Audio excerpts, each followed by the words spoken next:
call it, is that they assisted a lot in emergency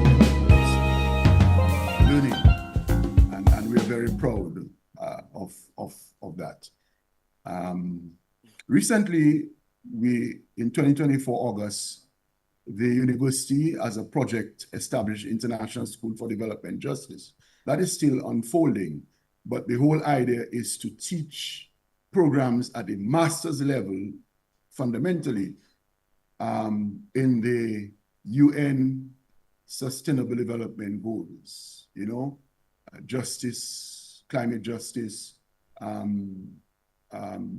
gender equity, even in sports, human well-being and that sort of thing. So that's another exciting thing that's happening. And in fact, what we have been selected because as a campus that could best do that because of our online asynchronous technology. And hence the whole designation, global, really, rebranded as such to capture our strategic thrust and trajectory. So yes. Cool. So also, so for example, if an organization, a property, ready to start, Sobers? Can I ask the question?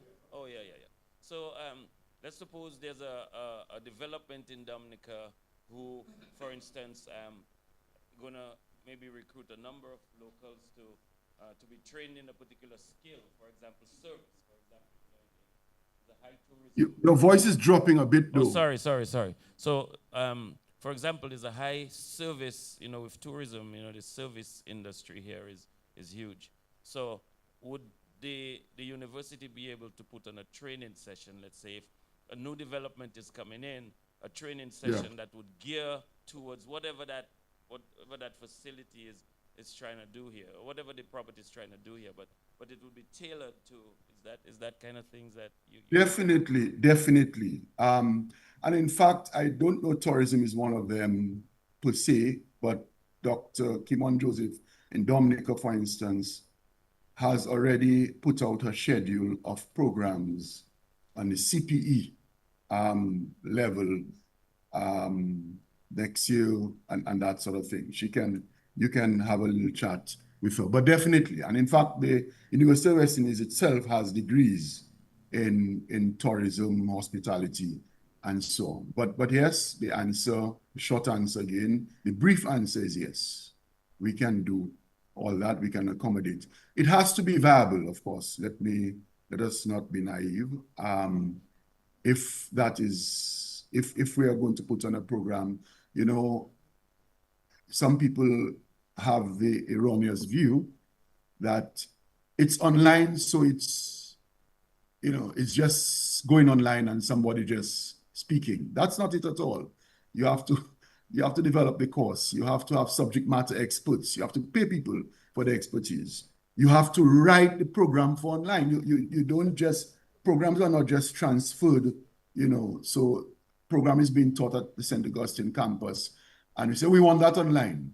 And we just open up our Zoom and just place it on it. That's not how it goes. There's a process, and that is why you have degrees which we offer in learning, technology and that sort of thing, pedagogy and what have you. Because so technology design and so on, putting costs online and what have you.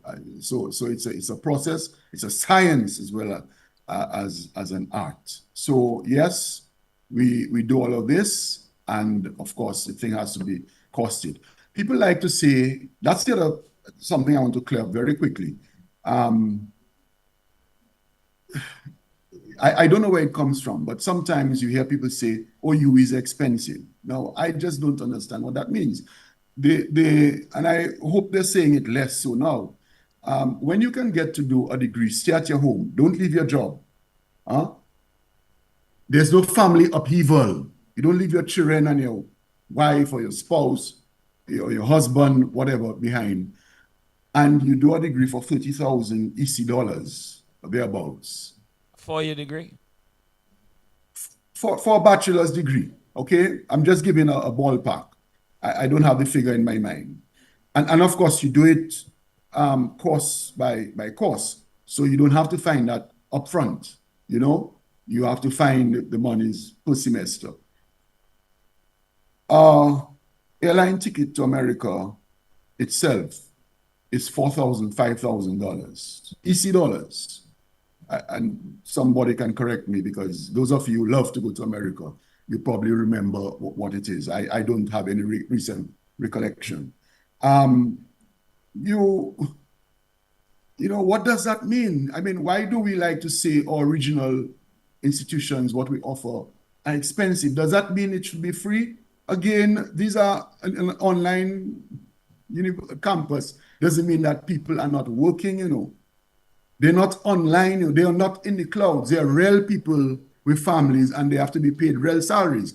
There's nothing like a virtual salary, you know? So, and all of what Dr. Joseph and the staff are doing in Dominica, all of this facilitates the online learner as well as the in-person learner, so that there is no, you know, when people say it's expensive and then they go off to America and pay 50,000 US, 40,000 US per semester or per year and so on.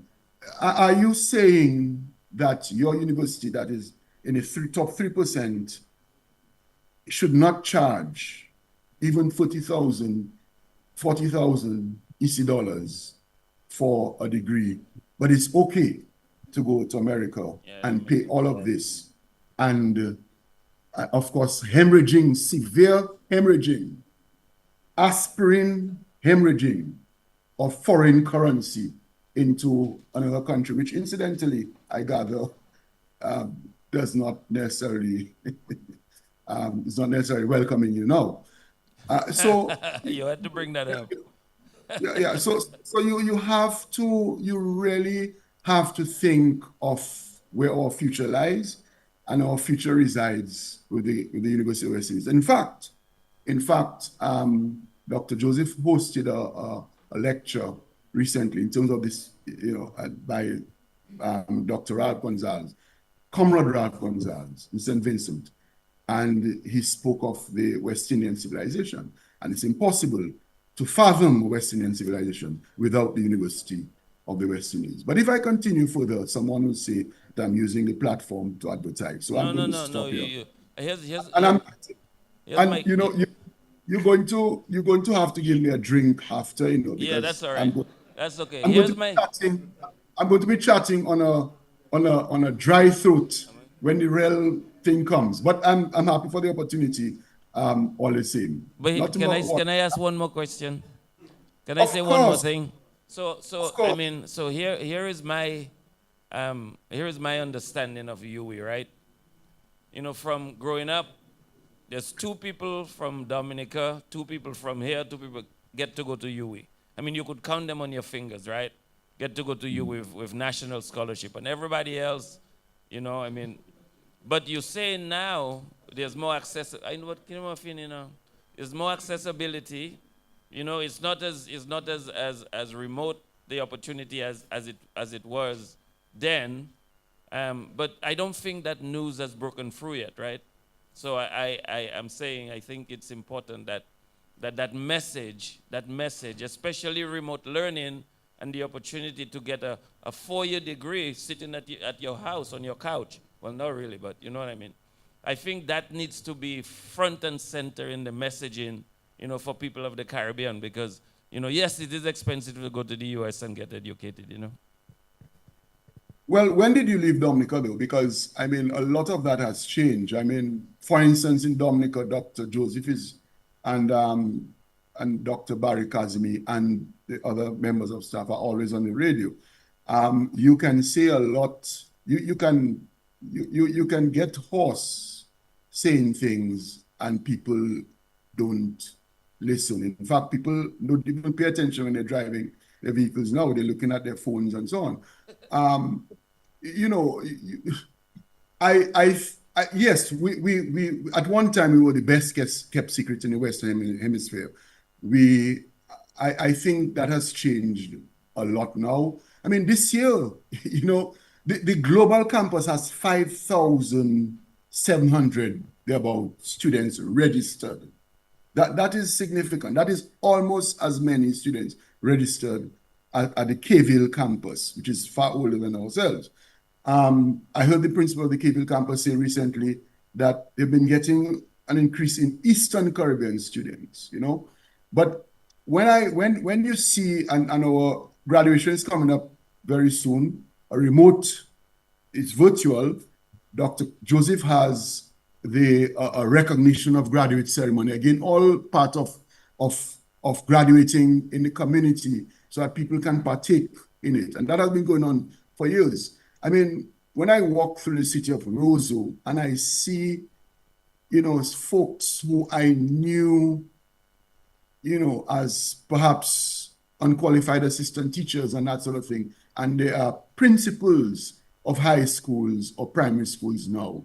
That is empowering, that means a lot, and that is due to the global campus. You know what, and you may be surprised by it, and I mean nothing odd by it.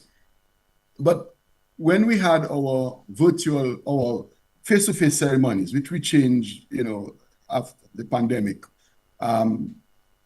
just being at those ceremonies, because I was public orator, so I was attending every ceremony. Public orator reads the citations of the honorary grad. Sitting there and seeing people of all walks of life crossing the stage. But you know what always touched me? When I saw women with child, pregnant women, it told me that look at what we're doing. These people don't have to leave their homes, don't have to travel. They are conducting their lives. Obviously, that's a proxy, conducting a life, pregnancy, and getting on with it and earning degrees. That's what we're doing now. That is what we're doing now. And let me tell you, the people you see, they can't afford to go to America to get US and a foreign exchange and go to America. And if they're not able to pay, they're thrown out in the winter tempest. So that has changed. That has changed a lot. This year we have, I don't have the figure before me, but we have a bumper historical graduate list. It has been 1,000 and something. I think we have 1,400 or thereabouts. But the largest number since we started as open campus 2008, graduating. Okay. 1,400. Okay. All right. Thank you. Yeah. Thank you, brother. Well, be careful what you ask for, I told you. I warned. He was forewarned, He was forewarned. Yes, 30 minutes. Okay. 30 minutes, not enough. My heart is full. We're going to start, guys. Wonderful. 1 minute. 1 minute time. Thank you so much. Well, good evening, everyone, and welcome to this special event organized by the SMA Alumni 2025 Alumni Committee. Please stand for the national anthem.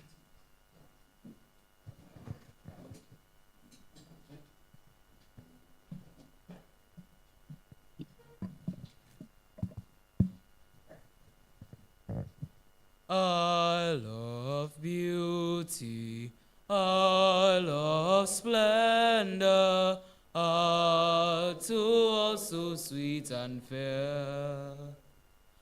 All must surely gaze in wonder at thy gift so rich and rare. Rivers, valleys, hills and mountains, all these gifts we do extol. Healthy land so like all fountains, giving cheer that warms the soul. Well, thank you very much, Kale and Matthew. Please remain standing, everyone, as we invite Brother Egbert Jermaine to do the invocation.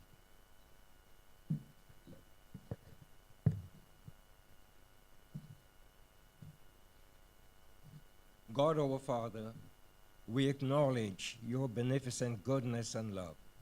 You are worthy of our thanks and praise. We thank you for health and life. We thank you for our alma mater and the education that we have received from her. We thank you for the graduates of 74-75 who are our reason for being here this evening. Father God, as we meet here this evening to deliberate on future education in our beloved island of Dominica and how we respond to changes in education locally, regionally, and globally, we ask you to let your Holy Spirit be with us to lead, guide, and instruct us. Father, as sons of our beloved St. Mary's, we make this prayer through Christ our Lord. And together, I ask that we join in the Lord's Prayer. Our Father in heaven, hallowed be thy name. Thy kingdom come. Thy will be done on earth as it is in heaven. Give us this day our daily bread, and forgive us our trespasses, as we forgive those who trespass against us. And lead us not into temptation, but deliver us from evil. For the kingdom, the power, and the glory are yours, now and forever. Amen. Well, thank you very much, Brother Jermaine. And I think this, yes. Well, good evening once again, everyone. It's a pleasure for me to welcome you again to this activity this evening, a very special program, as I said, organized by the SMA Alumni Committee. They were responsible for initiating the reunion for, well, the 74-75 class, responsible for initiating this SMA reunion. It actually started as a 74-75 initiative, but mushroomed, expanded to culminate in the all-encompassing SMA Alumni. So that's why Alumni Reunion. That is why people like me could participate, and I'm very thankful for that. I have a few things that I just want to say before we start. I know we're late, and therefore I'm not going to take up very much time, but I wanted to welcome you to what I believe promises to be a thought-provoking, forward-looking, and hopefully engaging exercise. It's one of the highlights of the St. Mary's Academy 2025 Alumni Reunion.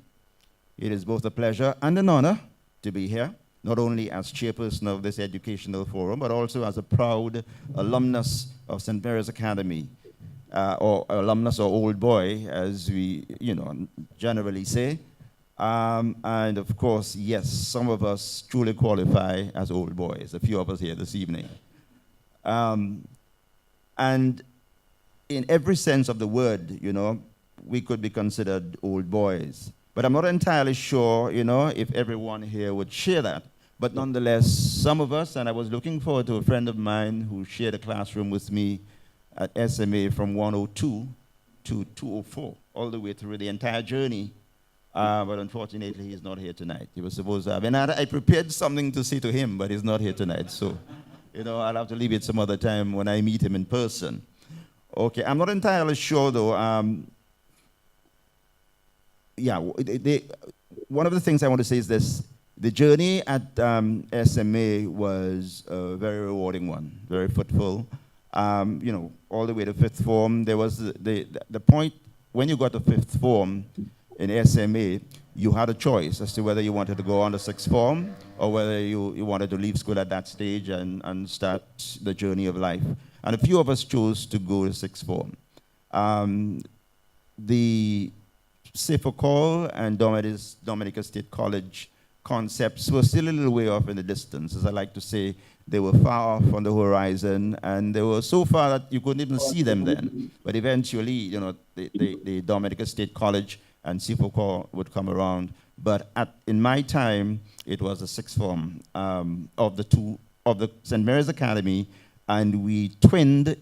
We collaborated, if you will, with the Convent High School, shared classrooms, and did some subjects together with the same teachers. It will not surprise you if I said to you that perhaps my most enjoyable time, or the most enjoyable part of my sixth form journey was going to the Convent High School. But I am sure I'm not alone in that regard, you know? So, anyway, I just wanted to share that with you. But very quickly, let me talk about our theme this evening. And that's the response to the changing local, regional, and global realities in education. It may be a mouthful, yes, but it is also a powerful call to action. Because let's face it, the world is changing rapidly. We're grappling with climate change, artificial intelligence, digital divides, shifting economies, and a generation of students who can Google the answer to any question faster than we can finish asking it. And with the rise of AI, that speed is only accelerating. So the good news, we have the intellect, the passion, and the homegrown talent to meet these challenges, and to meet them head on. Tonight's panel features some of Dominica's finest minds who will guide us through critical conversations from curriculum relevance and teacher transformation to mental resilience, regional collaboration, and yes, the ever-important role of parental guidance or involvement. So let me take a moment to commend the classes of 74 and 75 for initiating this splendid reunion of a 93-year-old institution, St. Mary's Academy, and for including such a timely and vital discussion in the program of activities. I also need to highlight the fact that this began as the brainchild of the classes of 74 and 75, but very quickly, as I mentioned initially, mushroomed into an all-encompassing affair for SMA alumni in general, making it possible for people like me to be involved. And I think this provides the opportunity for a perfect segue into the welcome remarks that will be delivered here by Mr. Alvin Thomas, chairman of the SMA Alumni Reunion. I was looking for you, you know? I thought you had stepped out or something. So we'd like to invite Mr. Alvin Thomas to the microphone to deliver the welcome remarks.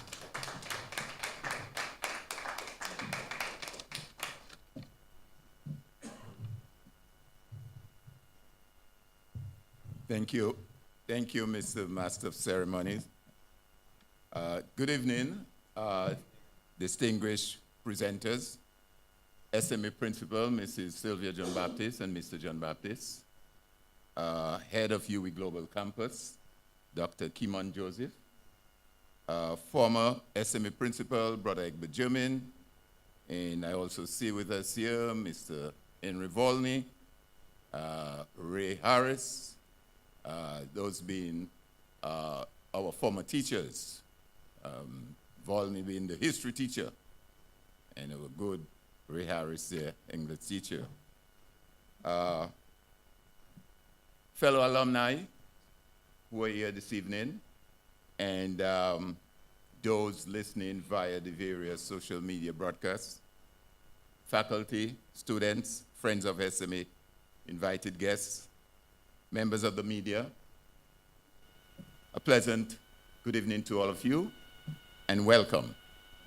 On behalf of the SMA 2025 Alumni Planning Committee, it is my great honor to welcome you to this educational forum, one of the centerpiece events of our reunion celebration.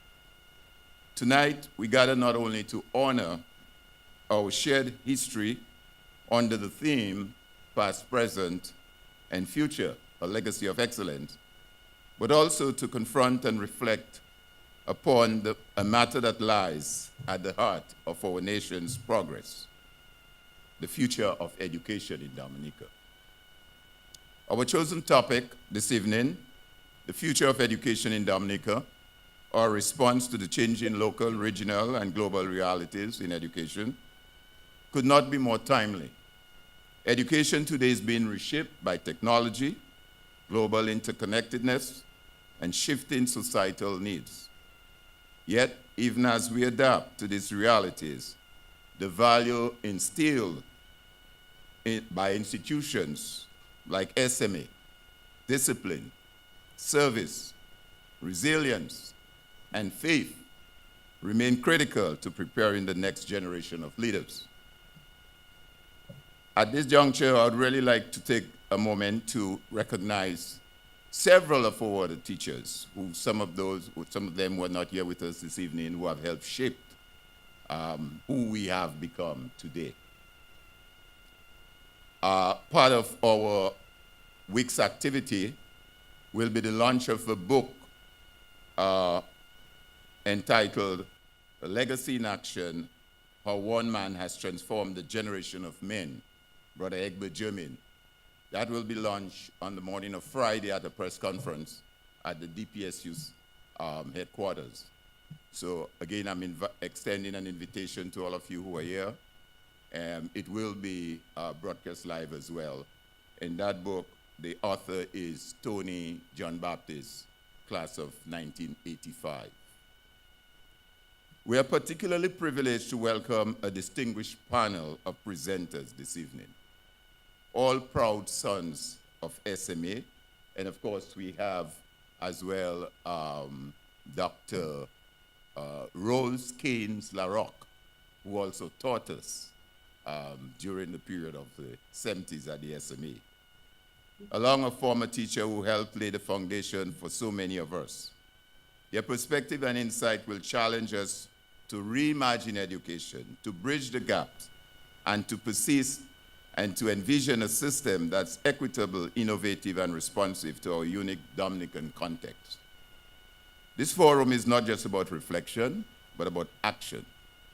It is an invitation for SMA alumni and all stakeholders to engage more deeply in shaping the educational landscape of Dominica and beyond. That must be emphasized. I encourage us to listen, to question, and to contribute meaningfully this evening. May tonight's dialogue ignite a renewed commitment to the advancement of education and, by extension, the continued development of our beloved nation. Once again, welcome, and may this forum be both enriching and inspiring for all of us. Thank you. Well, thank you very much, Mr. Alvin Thomas. And since we are off to a late start, and we do apologize again for starting much later than we intended to, we want to make this program flow very quickly. And so we want to call on the next speaker to the lectern, Mrs. Sylvia John Baptist, the principal of the St. Mary's Academy.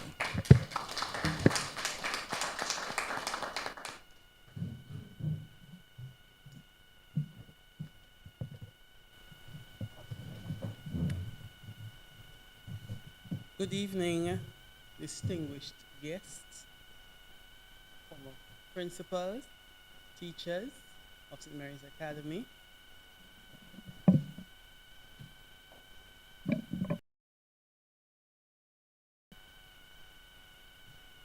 Esteemed educators, policymakers, we just had a student here, he left, and friends of education. It is with great pleasure and a deep sense of purpose that I welcome you all to this important education forum under the timely, thought-provoking theme, the future of education in Dominica, our response to changing local, regional, and global realities in education. tonight's gathering brings together some of the finest minds and the most passionate advocates for education in our nation.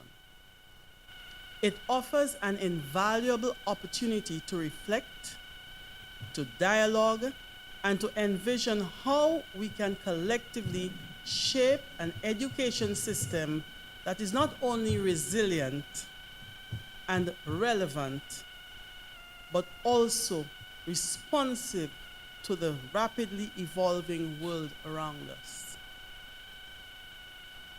We meet at this time when education, both at home and abroad, is being redefined by technological advancement, shifting economic demands, and the growing need for inclusive, lifelong learning. These realities challenge us to rethink traditional models of teaching and learning and to equip our students with skills, values, and adaptability necessary to thrive in an uncertain but opportunity-filled future.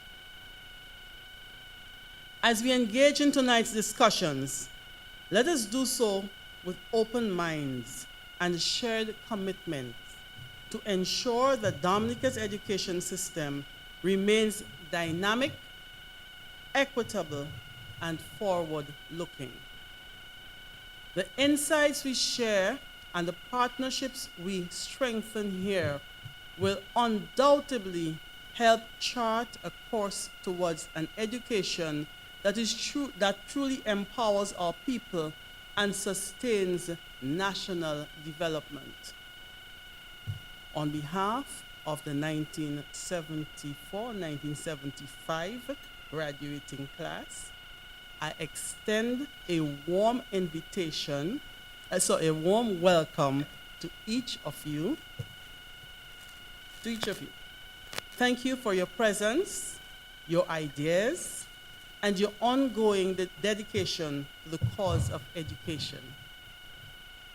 May tonight's forum inspire us, challenge us, and unite us in purpose as we together envision the future of education in Dominica.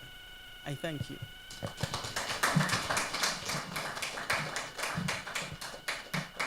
Well, thank you very much, Mrs. John Baptist.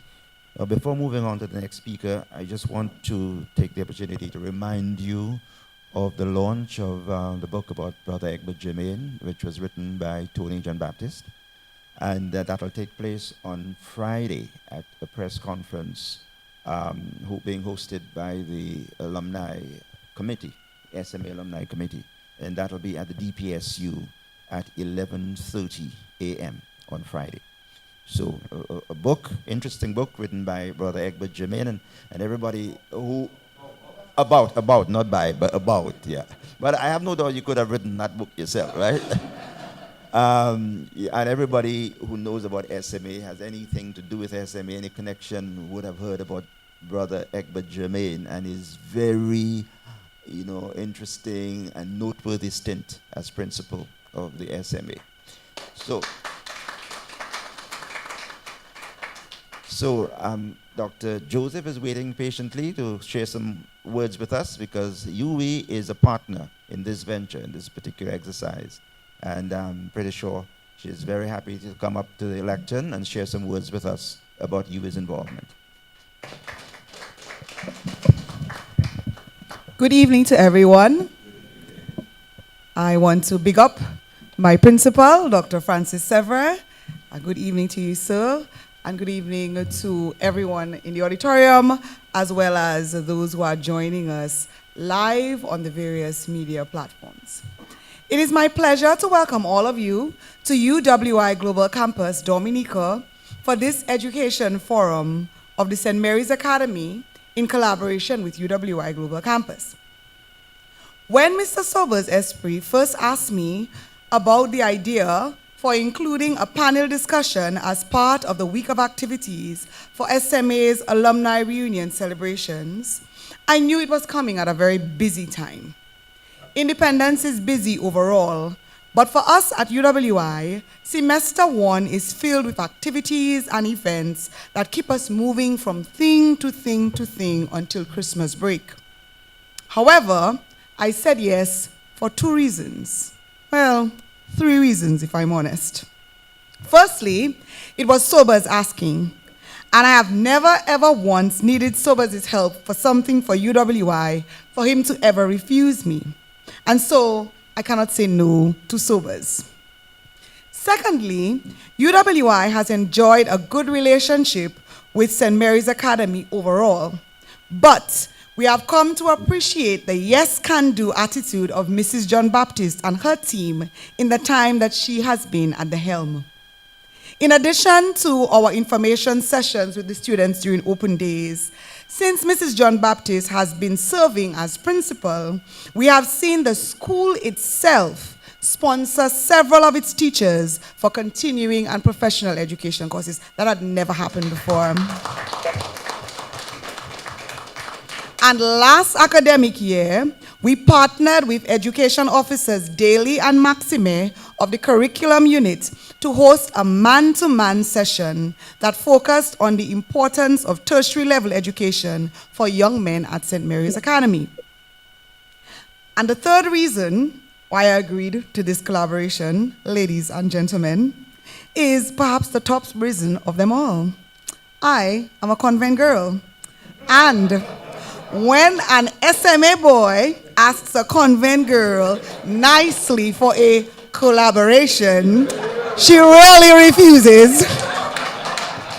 But let me stick to the topic, okay? When we speak about the future of education in Dominica, I am inclined, because of the nature of my work and the nature of my own research, to focus on UWI Global Campus's impact on that future. My colleagues and I continue to lament that in Dominica, at a time when we have seen the participation in continuing and professional education courses, CPE, triple from the figures we had pre-COVID, sadly, very few males have taken advantage of the opportunities to further their education and to engage in lifelong learning. For example, out of the 990 students registered for CPE for 2022-2023, only 205 were male. In 2023-2024, we had a total of 700 women in our continuing and professional education courses, but just 192 men. Last year, 2024-2025, there were only 186 males among the 935 CPE participants. In our degree programs, it's not any better. For 2024-2025, we had a total of 250 students pursuing undergraduate and graduate students from Dominica in the overall global campus. There were 200 females and 50 males. Now, you may ask, so what is UWI doing to bridge this gap? And that's a good question. For what my team in Dominica can control, which is the CPE, Continuing and Professional Education short courses, we have sought to put more traditional male programs on the offering table. Programs like Building and Construction Management, Quantity Surveying, Occupational Health and Safety. But do you know what is happening there? Each time we offer these, we have a large male population, that's true, but more and more females are now registering for them too. And what is even more, the top student in each of these courses over the last 3 years has been a woman. So last year, we began working at the grassroots level, and that is where SMA came in. And so I'm proud to say that SMA was a pioneer project. We are getting into schools and hosting workshops where we speak to the young men directly. And we use the man-to-man program as a means of not only dialogue, but a demonstration of the benefits of actively pursuing tertiary education. This academic year, we have 2 young men who have joined us at the Global Campus directly from secondary school, and they both are from SMA. Yes, that's something to be proud of. So we applaud these 2 young men who came to us directly from Form 5 for the bold step that they have taken, and we will continue to follow their success very closely. UWI will continue to do its part as far as working with various stakeholders as we seek to move the education agenda forward. We thank the SMA Alumni Association for asking us to come on board for this particular venture, and we look forward to working with the SMA Alumni Association long into the future. One way that I can suggest is for a fund that will assist St. Mary's boys, like the 2 students who began this semester with us, with their tuition fees at UWI. Of course, we know that when students do not have to add the stress about how they will cover the cost of their education to their already full load that they carry, they are more likely to remain in their programs and complete successfully. We have an excellent group on tonight's panel, and I'm eager to hear their perspectives, not only on the male to female ratios as I have discussed here, but on the various aspects and issues about education in Dominica. I congratulate the class of 1974, 1975, all of the other SMA alumni, and the school on staging its reunion activities. I wish us every success for tonight and for all the other activities this week. Again, welcome to UWI Global Campus, Dominica. Thank you. Thank you very much, Dr. Kimon Joseph. And we've come to the main course on the menu, and this evening's menu, and that is the panel discussion. But the person who is in a position to give you, all of the information you need to know about that discussion before it actually begins is here with us, and is Mr. Michael Augustine, who is a former teacher of the St. Mary's Academy, and he'll be the moderator for this evening's panel discussion. Michael.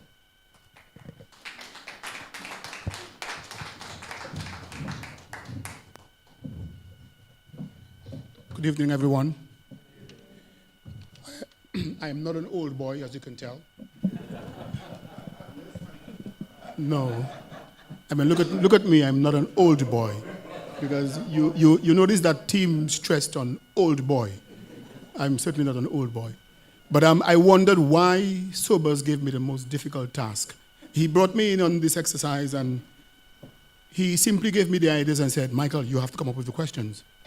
And I thought that was the most difficult. I would have loved to have been the MC, like Tim, but Sober said, no, that's your job. Okay? So since we are late, I'm going to just ask that the panelists join us on the table. Dr. Swinburne Augustine.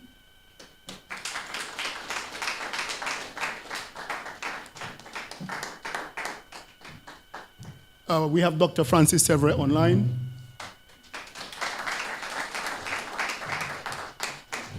Dr. Edmund Tavernier.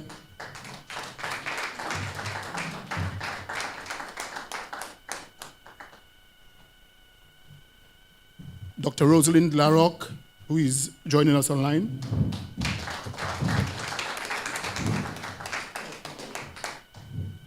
And my troublesome student, I remember, Mr. Michelle Williams. Yeah. Okay. Again, good evening. We are here to discuss nothing less than the future of our nation, the future of education in Dominica. Our world is changing rapidly from climate realities to digital frontiers. Our task is to explore how our classroom must evolve in response. The goal of this panel is not just to talk, but to ignite ideas into action. So let's begin. We fed our panelists with the questions beforehand, so they are pretty much aware of what I'm going to throw at them. Okay? So we will begin with question 1. I'll read it to Edmund, Dr. Tavernier. And we are focusing on this question in terms of our foundation and our identity. So in the face of globalized curricula and digital content, how can we ensure the future Dominican education system strengthens rather than dilutes our unique cultural identity, Creole language, and connections to our indigenous language and culture? Tavernier. You can remain right, yes.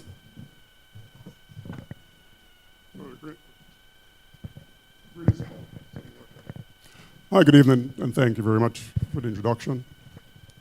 As I listened to Dr. Joseph talking about the ratio of men to women at school, I recall having to deal with the same thing at Rutgers University. I keep particularly having to try to entice black men to enroll so it's a challenge. But in the interest of time, let's move on. While the direct question deals with culture, because of the nature of the topic, I'm just going to give some broad outlines of the education system within which this cultural aspect should be examined. Now, if you've been paying any attention to the news, you would be hearing quite a bit about education. On September the 10th, the Minister of Education, Honorable Octavia Alfred, indicated that the 25-26 academic year was off to a wonderful start, a very successful start. The minister indicated that there were about 4,000 secondary school students enrolled for the 25-26 academic year, and about 5,000 primary school students enrolled. So if you examine the total, then you would have about 5,000 students graduating every year, and then the question is, what do they do with the time and talent? So that's always a challenge. Also, on September 25th, 26, we had the 10th conference of the Ministers of Education at the State House. And at that conference, the Prime Minister Skerritt indicated that the education system should undergo a paradigm shift. And the Prime Minister indicated, and I quote, I need to quote him properly, he said, the society will reap what we sow in the education system if we don't engage in that shift that he's talking about. Now, when he said reap what we sow, I am convinced that he wasn't talking about it in a very salutary manner. I don't think he meant anything well or good when he said that. So the question is the future of education in jeopardy? Are things that dire? So let's look just briefly at what has gone on for the 19th, 20th, and 21st century. Of course, the 21st century would be aspirational. It's still evolving. So in the 19th century, we had, for example, the technological innovation was electricity and the telephone. The 20th century, of course, was the internet. And of course, the 21st century is still evolving. We have cyber physical security, social media, AI, robotics, and so on and so forth. The main industry then, oil, of course, agriculture was in infancy and so on. We had mass production machines and the like. In terms of the 21st century, of course, we have social media, internet, big data, and so on going on. As far as the curriculum was concerned, in the 19th century, we prepared folks mainly for the labor market. And then it evolved in the 20th century to where we tried to prepare for some independence. And going back, of course, to the 19th century, I think we carried the 19th and the 20th for a very long time with the writing, reading, and arithmetic. Those were the main things. And then in the 20th century, we started looking at other items like visual arts and so on, creative writing, those kinds of things. The 21st century education curriculum is one that is more flexible, where we try to see how well we can personalize education in terms of the students. Now, think of what we are asking the education system to do. We're asking the education system to train or to prepare students for technologies that have not yet been invented, for positions that have not yet been created, for conflicts that have not yet arrived. To do so requires quite a bit of skill and teaching. The question then is the education system up to the challenge? Luckily for us, we don't have to go very far to look for some of the answers.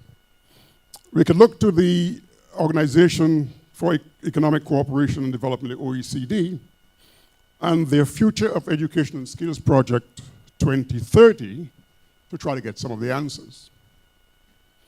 The project aims to challenge or ask two questions. What knowledge, skills, attitudes, and values will today's students need to thrive and shape the world? The first question.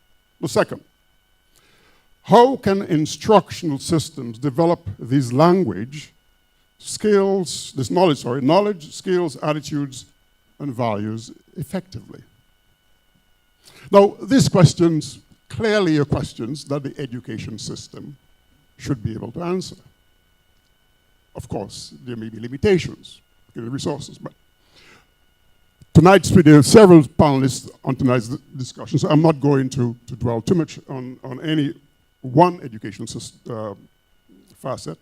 I wanted to say that education, because of the vital role that it plays in developing knowledge, skills, and attitudes and values, enable people to contribute, to benefit from, and we have to try to ensure that it does so in an inclusive and sustainable manner. We all now these days are very concerned about the environment and so on. So what are some of the changes then that should be made to the curricula to ensure that we have a functioning education system that is relevant for the future? So here are some suggestions put out by the OECD report. Student agency. Now, hopefully we could discuss about that a little later, but let's just look at it for now. The curriculum should be student-centered and strive to incorporate students' prior knowledge, skills, attitudes, and values as a means of motivating students. In everything that we do, motivation is always the key. And as I listened to Dr. Severus speak earlier on this asynchronous and synchronous instruction, I teach a lot of classes remotely, and they're asynchronous in nature. And one of the first things I always tell the students is I said, look, this is an online class, yes, but you have to be very disciplined and very motivated to do well in this class, because essentially I'm just facilitating your education. All right, this is my role as the facilitator. And so it is not a very, you may think it's easy, and very often at the end of the semester I would ask them for some of the challenges of what they enjoyed, and they would say things, well, I wish it were an in-class thing. Of course, they knew it was going to be online, but they say, I wish it were an in-class exercise. All right, so student agents, they have to be very, very involved and motivated to do well. Rigor.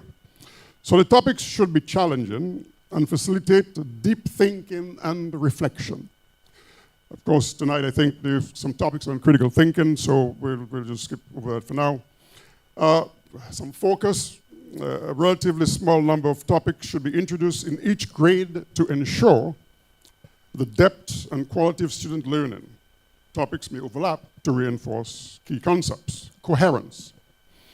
Topics should be sequenced to reflect the logic of the academic discipline or disciplines of which they draw, enabling progression from one easy topic to a more advanced topic. And even at the university level, we have, although there is a sequence of courses you're supposed to take, some students want to skip over the sequence, and then they come to you and say, well, I don't understand this. I say, well, obviously you're not going to understand it because you were not prepared because of the sequence you didn't follow. So that's very important. Alignment. The curriculum should be well aligned with teaching and assessment practices. Okay, Dr. Tavernier. Yes.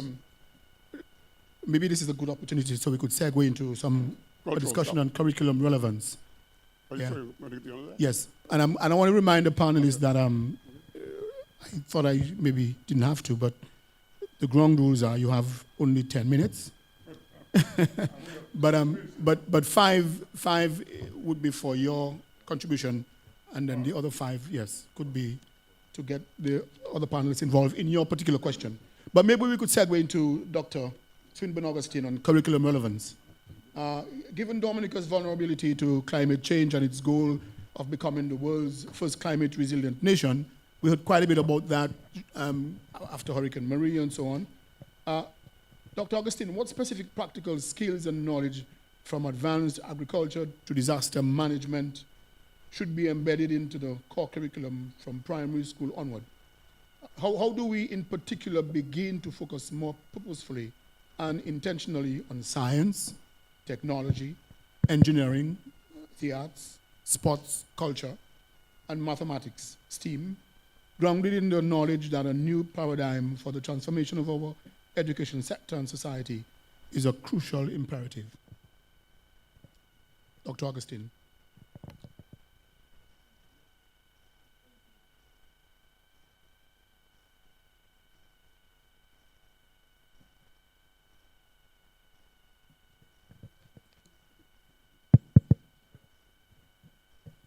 Good evening, everyone. Thank you for inviting me to be here. It is quite a pleasure to see Brother Jermaine after more than 40 years. And to see my old boss at DBS, Mr. Tim Duran. Thank you. So,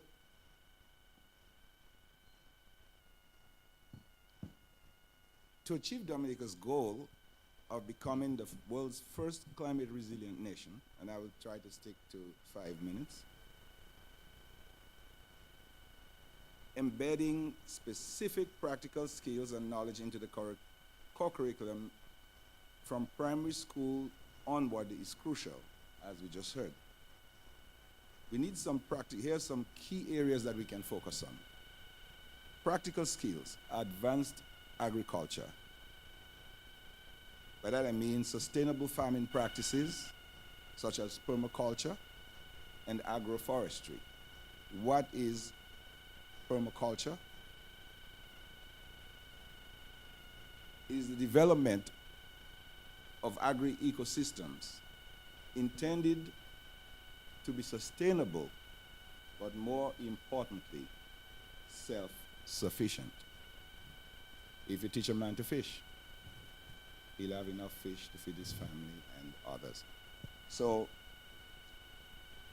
these are some of the agroforestry, climate resilient crop management and soil conservation, irrigation management and water harvesting techniques. All those have to be built into the curriculum. Disaster management, understanding natural hazards such as hurricanes and floods, which we are so prone to in the Caribbean, disaster risk reduction and emergency preparedness, and response and recovery strategies. Renewable energy and sustainability, solar, wind energy systems, efficiency, energy efficiency and conservation, and sustainable building practices and green architecture. Water management. We have a lot of water in Dominica. 365 rivers we like to boast about. How do we conserve that? Not just for now, but for generations to come to enjoy and to continue to say that we have 365 and maybe 366. Watershed management and protection. I just retired from the United States Environmental Protection Agency, where all we do is to study the air, the water, and the land that we live on. That's our only mission, to protect human health and the environment. So it is really, we have developed so many models, tools that are free and available. I know where the databases are, we are using them, and I can guide you to those. We do not need to reinvent the wheel. We spent a lot of the US GDP on that research. It may be going through hell now, but it's you know what I mean? Water treatment and sanitation, not just in Roseau area, but throughout the country, in the rural areas. Delis, Boetica, all of them. Those soucis we have, they're good, but they have a lot of stuff in there. So we had to study them and make sure that we're not putting things that is going to stress the healthcare system later on. Environmental conservation, ecosystem management, and biodiversity conservation, or crapo, or crabs, or everything, or manicudi. We have to preserve those things and not allow them to disappear. Sustainable forest management. We've seen in many places, they're becoming literal deserts. We're building and we're cutting everything down. Planting that little tree in that neighborhood ain't gonna do nothing. You will eventually turn it into a desert, so we have to be careful of our beautiful island that we all love. Climate change and mitigation strategies and adaptation strategies. Now for STEAM education, I'll go quickly through that. Science, integrate climate change, sustainability, and environmental science into the curriculum. We are doing that at Wilberforce University, where I'm a professor of biology now. I just taught last night from a room in Coptal. Technology. A lot of us are afraid of those things. Incorporate coding, app development, and digital tools to analyze and address climate-related issues. I am the Chief Science Officer of a health metrics artificial intelligence company on the cutting edge of predictive health and personalized medicine using non-invasive techniques that I developed, using your saliva and your sweat and your breath. So you don't have to worry about a needle in a hospital. And we want to get you before you get to the hospital. So we're going to disrupt the healthcare industry that wants you to get sick. We want you to be well, not sick. We want a well care, not a health care. It is health care, well care. Engineering. Encourage students to design and develop innovative solutions for climate resilience, such as green infrastructure and sustainable buildings. So we have to let them go, let them fly. This is their era.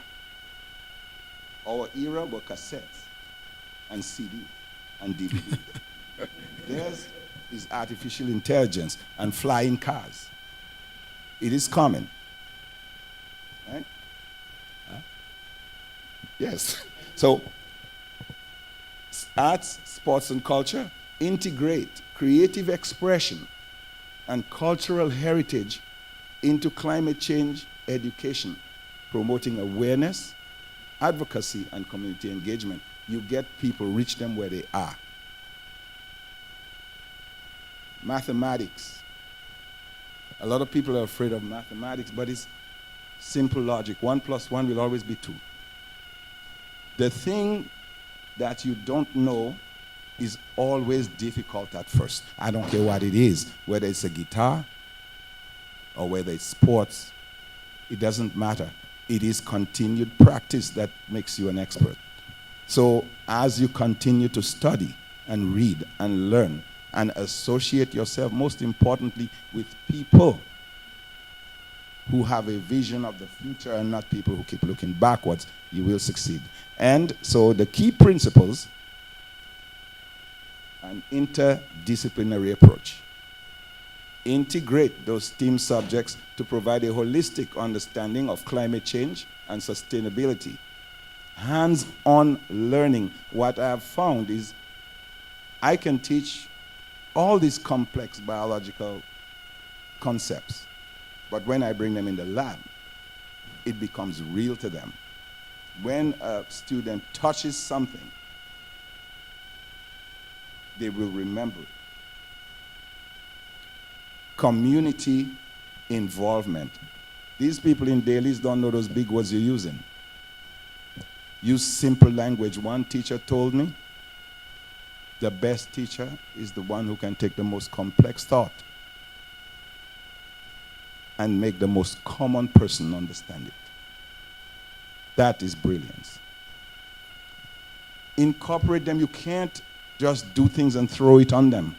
These people are proud, right? They're very proud, and a lot of them didn't go to high school, not because they failed an exam, but especially when Brother Jermaine was my principal. There were just a few high schools in the country, and a lot of them couldn't make the cut.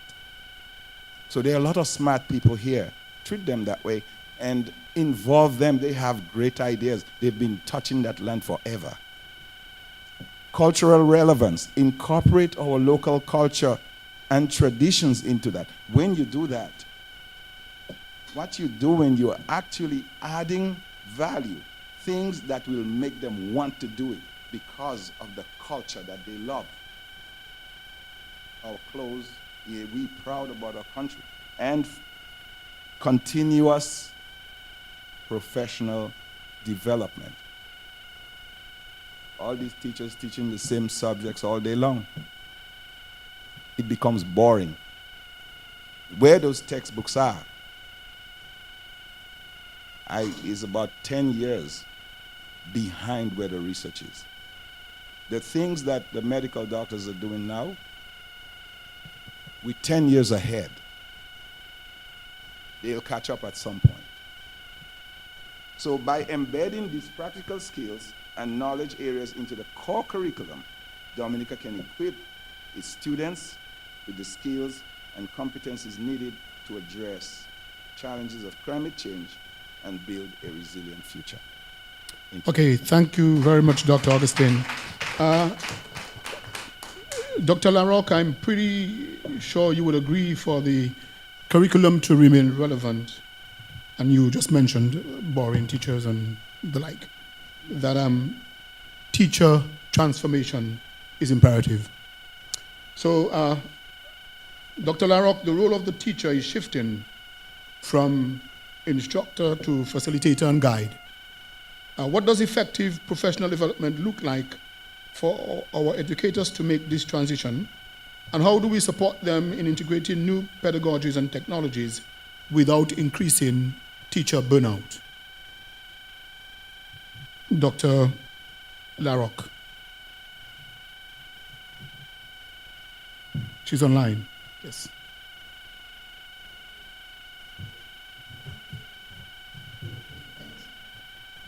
Education systems operate as they are designed. So if we want real change, we must look beyond just teacher training and professional learning changing just that. We have to strengthen the system that will support all the things that we talked about so far that we would like to do. Sustainable change requires a comprehensive, systemic approach. For me, our journey begins with three fundamental questions. What is the purpose of education writ large? What does education transformation mean for Dominica specifically? And the third question is, what are the interests of our students? Because many times we bake a cake that no one wants. We should bake. The answers to those questions will shape our professional development content, our curriculum, our lesson planning, and even the way we evaluate educators and the system. Innovation works best when the system isn't overloaded. So the very first thing we have to do is to facilitate educators so that they can pivot to embrace change and adapt to all the new things that we're talking about. How do we do that?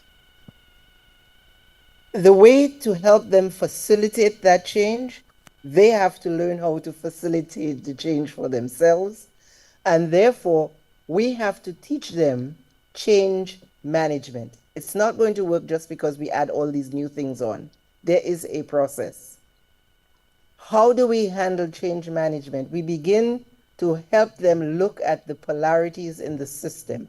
What is it we're doing? Are we doing social emotional learning, or are we doing content learning? Are we doing AI, or are we going back to the rote and testing? What are we willing to give up? What are we willing to modify? How are we going to embrace this change and make it very clear that there will be pros and cons to all the new initiatives, and how do we measure progress? Now, you may say that's not professional development. It is. Because when educators understand this, then they are better poised to embrace the change and redesign their instructional strategies and how they teach. We need hands-on training for the teachers, experiential PD. Don't know if we've moved away from lectures. Lectures are necessary just to get the basic information, but the information only becomes relevant when we do hands-on. So what does that mean? We need to have them engage with the tools. We have to expose them to it.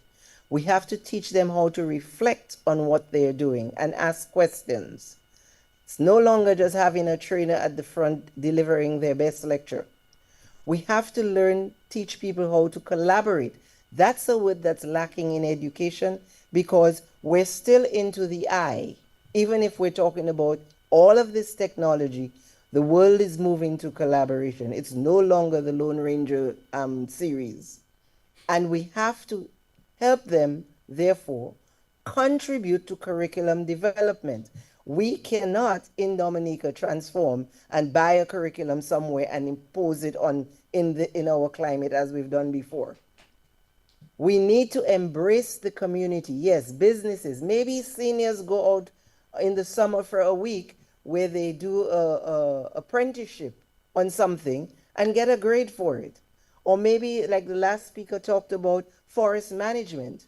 They do something called like a mini gusto where they spend a week learning about this, because we can't overload the system. Maybe that's not something that can be infused at this time, but we can generate interest for all those things that the young boys don't seem to be interested in.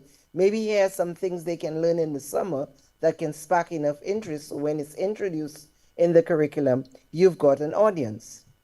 Collaboration is vital. There's a method of PD now that we call collaboration and inquiry.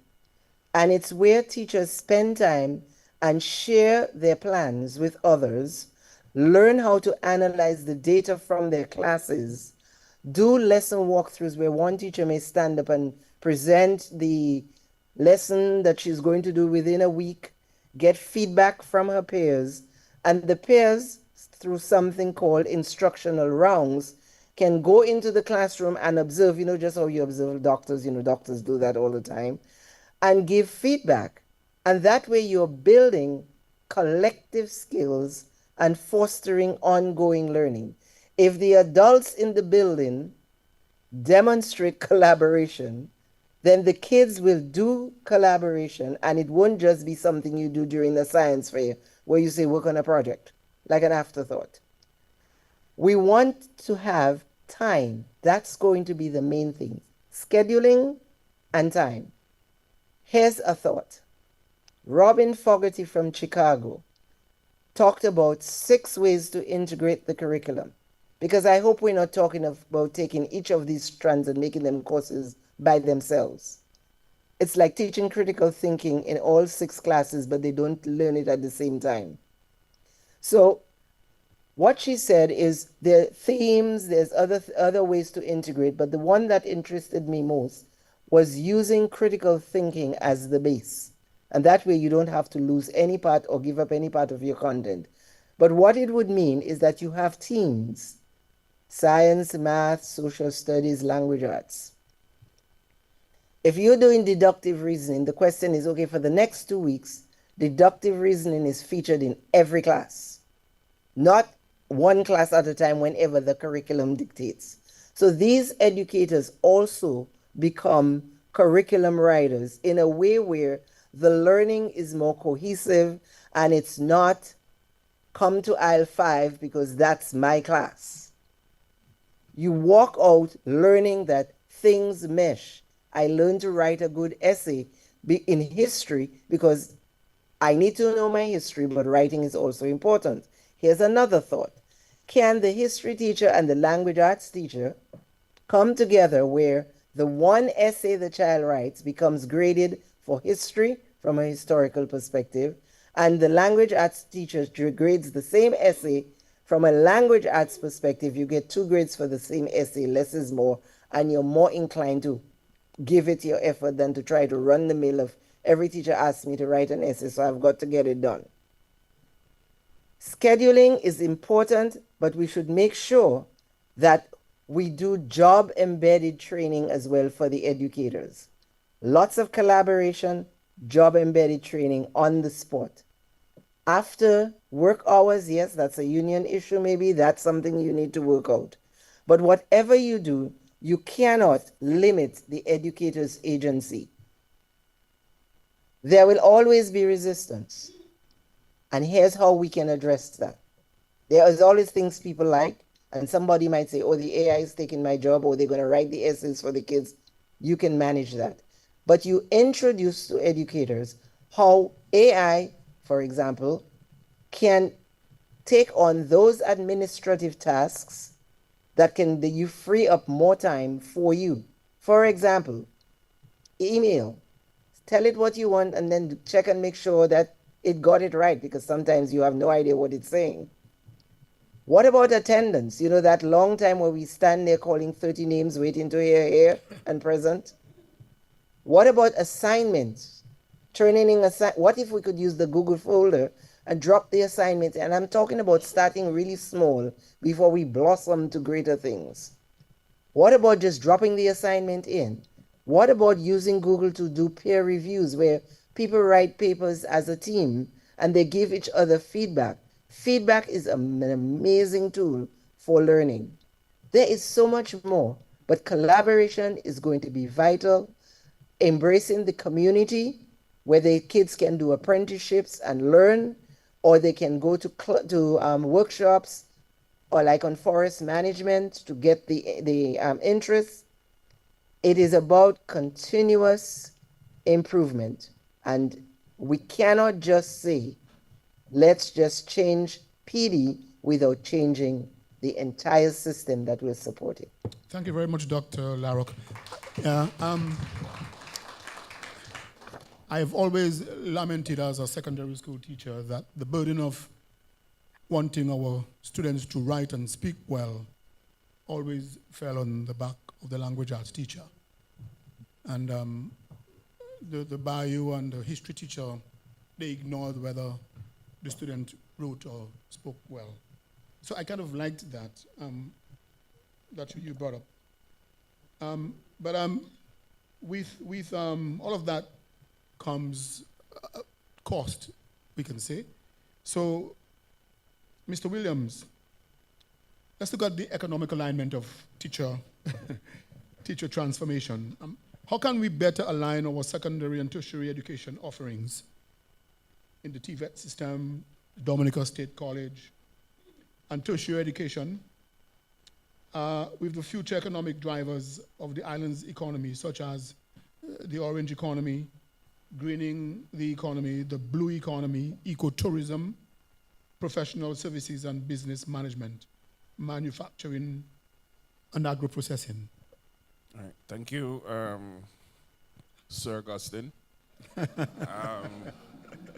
You said that I was troublesome, and I was hoping to continue in that stead this evening, but you put my two principals in the front row, so I'll try to behave. I think the answer to that question, and I'm not an educator, but I am an industry practitioner and an employer in multiple areas and in islands now, so I'm going to be very blunt. From the Dominica context, it really depends on whether our national policy is still to export our best and brightest. If that is our national policy, then we're educating people for other countries, and we're doing very well. If we are going to look at education for the economic drivers that we're espousing on a national level, which is the orange economy, the blue economy, ecotourism, and IT industry, we do have to rethink how we're educating the students for that locally. I mean, we have natural talent, particularly if you look at the orange economy. We have guys coming up with world-class rhythms from their bedroom overnight in this island with no formal training in engineering, sound engineering. And they're delivering on that. But there is no formal way for them to certify themselves in the natural talent skill that they have gotten from practice, because it's not offered, right? And so to really align those things, we have to start with looking at what is the national assessment? What does the industry need from a skills perspective? And then how do we now align our education to fit that skill? Because Dominica has always produced educated people. I mean, there's more knowledge in this room in the last 20, 30, 40 years than anywhere else that we have. But to make people employable, and to go to Dr. Simone's point, why we're seeing the boys drift, it is because the education is really centered into mostly academics. We have more lawyers per square foot than anywhere. We have a lot of doctors. None of them are here, but we have a lot of doctors. And so the things that are really required, and that was very evident after Hurricane Maria when we couldn't find plumbers and joiners and carpenters and so on because we just didn't have them, right? And so it was good, and I think SMA still has the polytechnical part of it, which is the industrial arts and the agricultural science, practicals. But that is not a formal thing. You see school systems in Barbados that have fully polytechnical high schools where they educate for the hands-on, mechanics. I mean, we have 3 to 6 months in this country if you can get your vehicle fixed, because you have 2 or 3 qualified mechanics that can work on it for an entire country. And they don't have the time to pass that skills on. So there has to be a needs assessment as to what it is that we need locally. And then we have to review and revise the curriculums to meet the domestic needs while still in keeping with the synergies of the regional institutions and the fancy things and so on.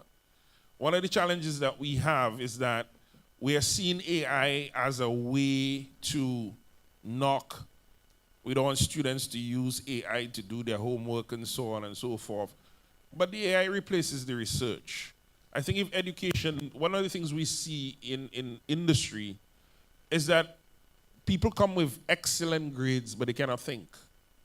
And in an age of polycrisis, you have to be able to unlearn, relearn, rethink, problem solve, and reimagine for you to be useful in the new environment moving forward. It isn't about how many alphabets you have behind your name anymore. It is how do you apply those alphabets to the changing circumstances in this world, particularly from climate crises, multiple wars, geopolitical changes and upheaval. Up to 5 years ago, everybody wanted to go to the US to study. Now the US doesn't want anybody. And we have to rethink that. We have to do industry partnerships in terms of liaising and linking with partnerships with established businesses. We have invested heavily in geothermal. We are looking at ecotourism has been the mantra for a very long time here. We have big developments in hotel chains, but we do not have a service school or a service industry. Other countries do, Antigua, St. Lucia have. We have to be able to create those sort of partnerships so we can bring those skills across to our people domestically to meet the industry that is present now and that is coming, right? We have to focus on applied learning, an emphasis on hands-on, project-based learning that simulates real-world work scenarios and equips students with practical skills and problem-solving abilities. And the biggest challenges we have is that a lot of the bright people that we have with excellent grades, if things move 2 degrees from center, they become lost because they don't, there was a time in CIFO called Sister Josie taught us this course called critical thinking.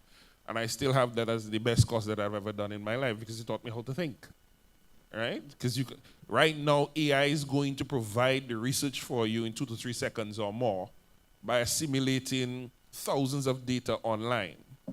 The question is, when you have that information in your hand, what are you going to do with it and how do you use it to do it? And that's what we need to be focusing on right now. We also have to look at technology integration into the curriculum to enhance learning and prepare students for digital workspaces. And that happened during COVID. Everybody trying to get people to go back in the office now. But I think cloud workspaces are here to stay.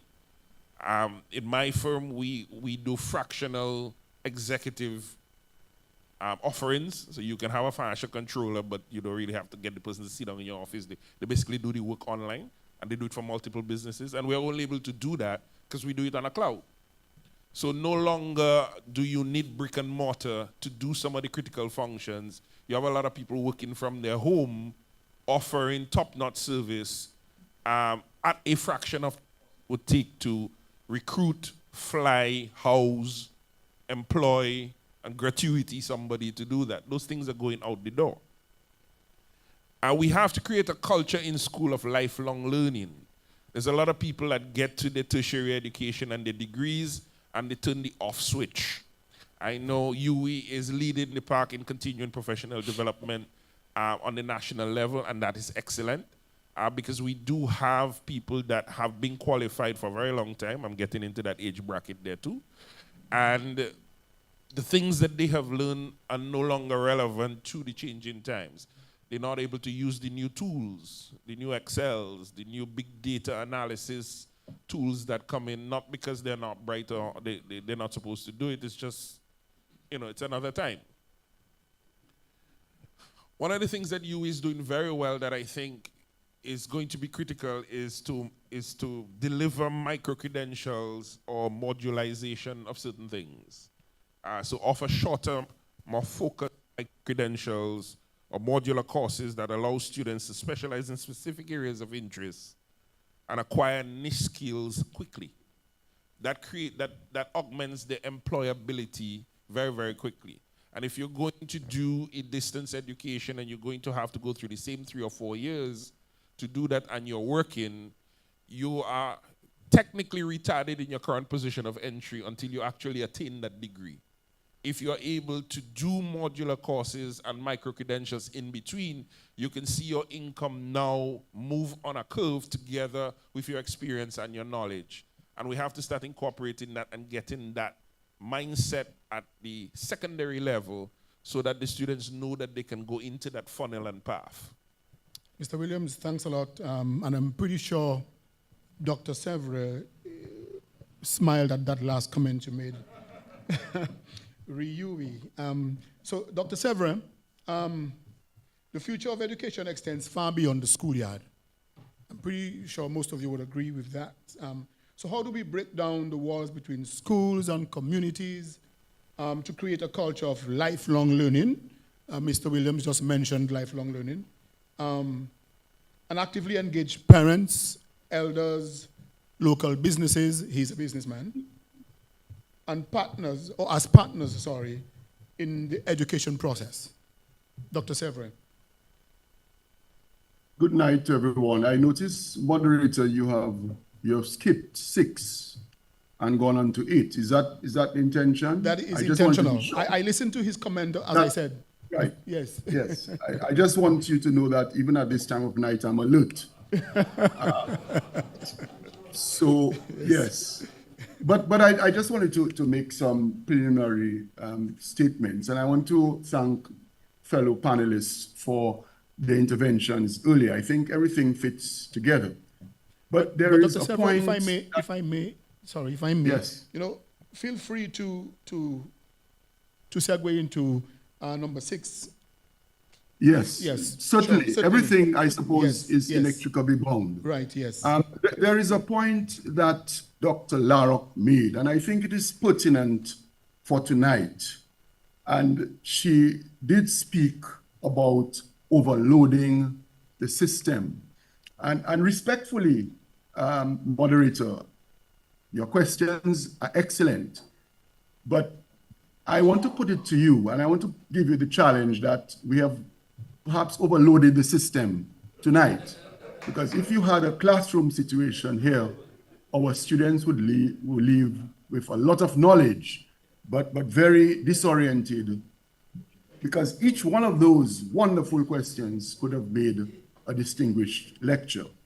Be that as it may, let me sort of paraphrase what I want to say with a few ruminations. You have heard the saying, culture eats strategy for breakfast.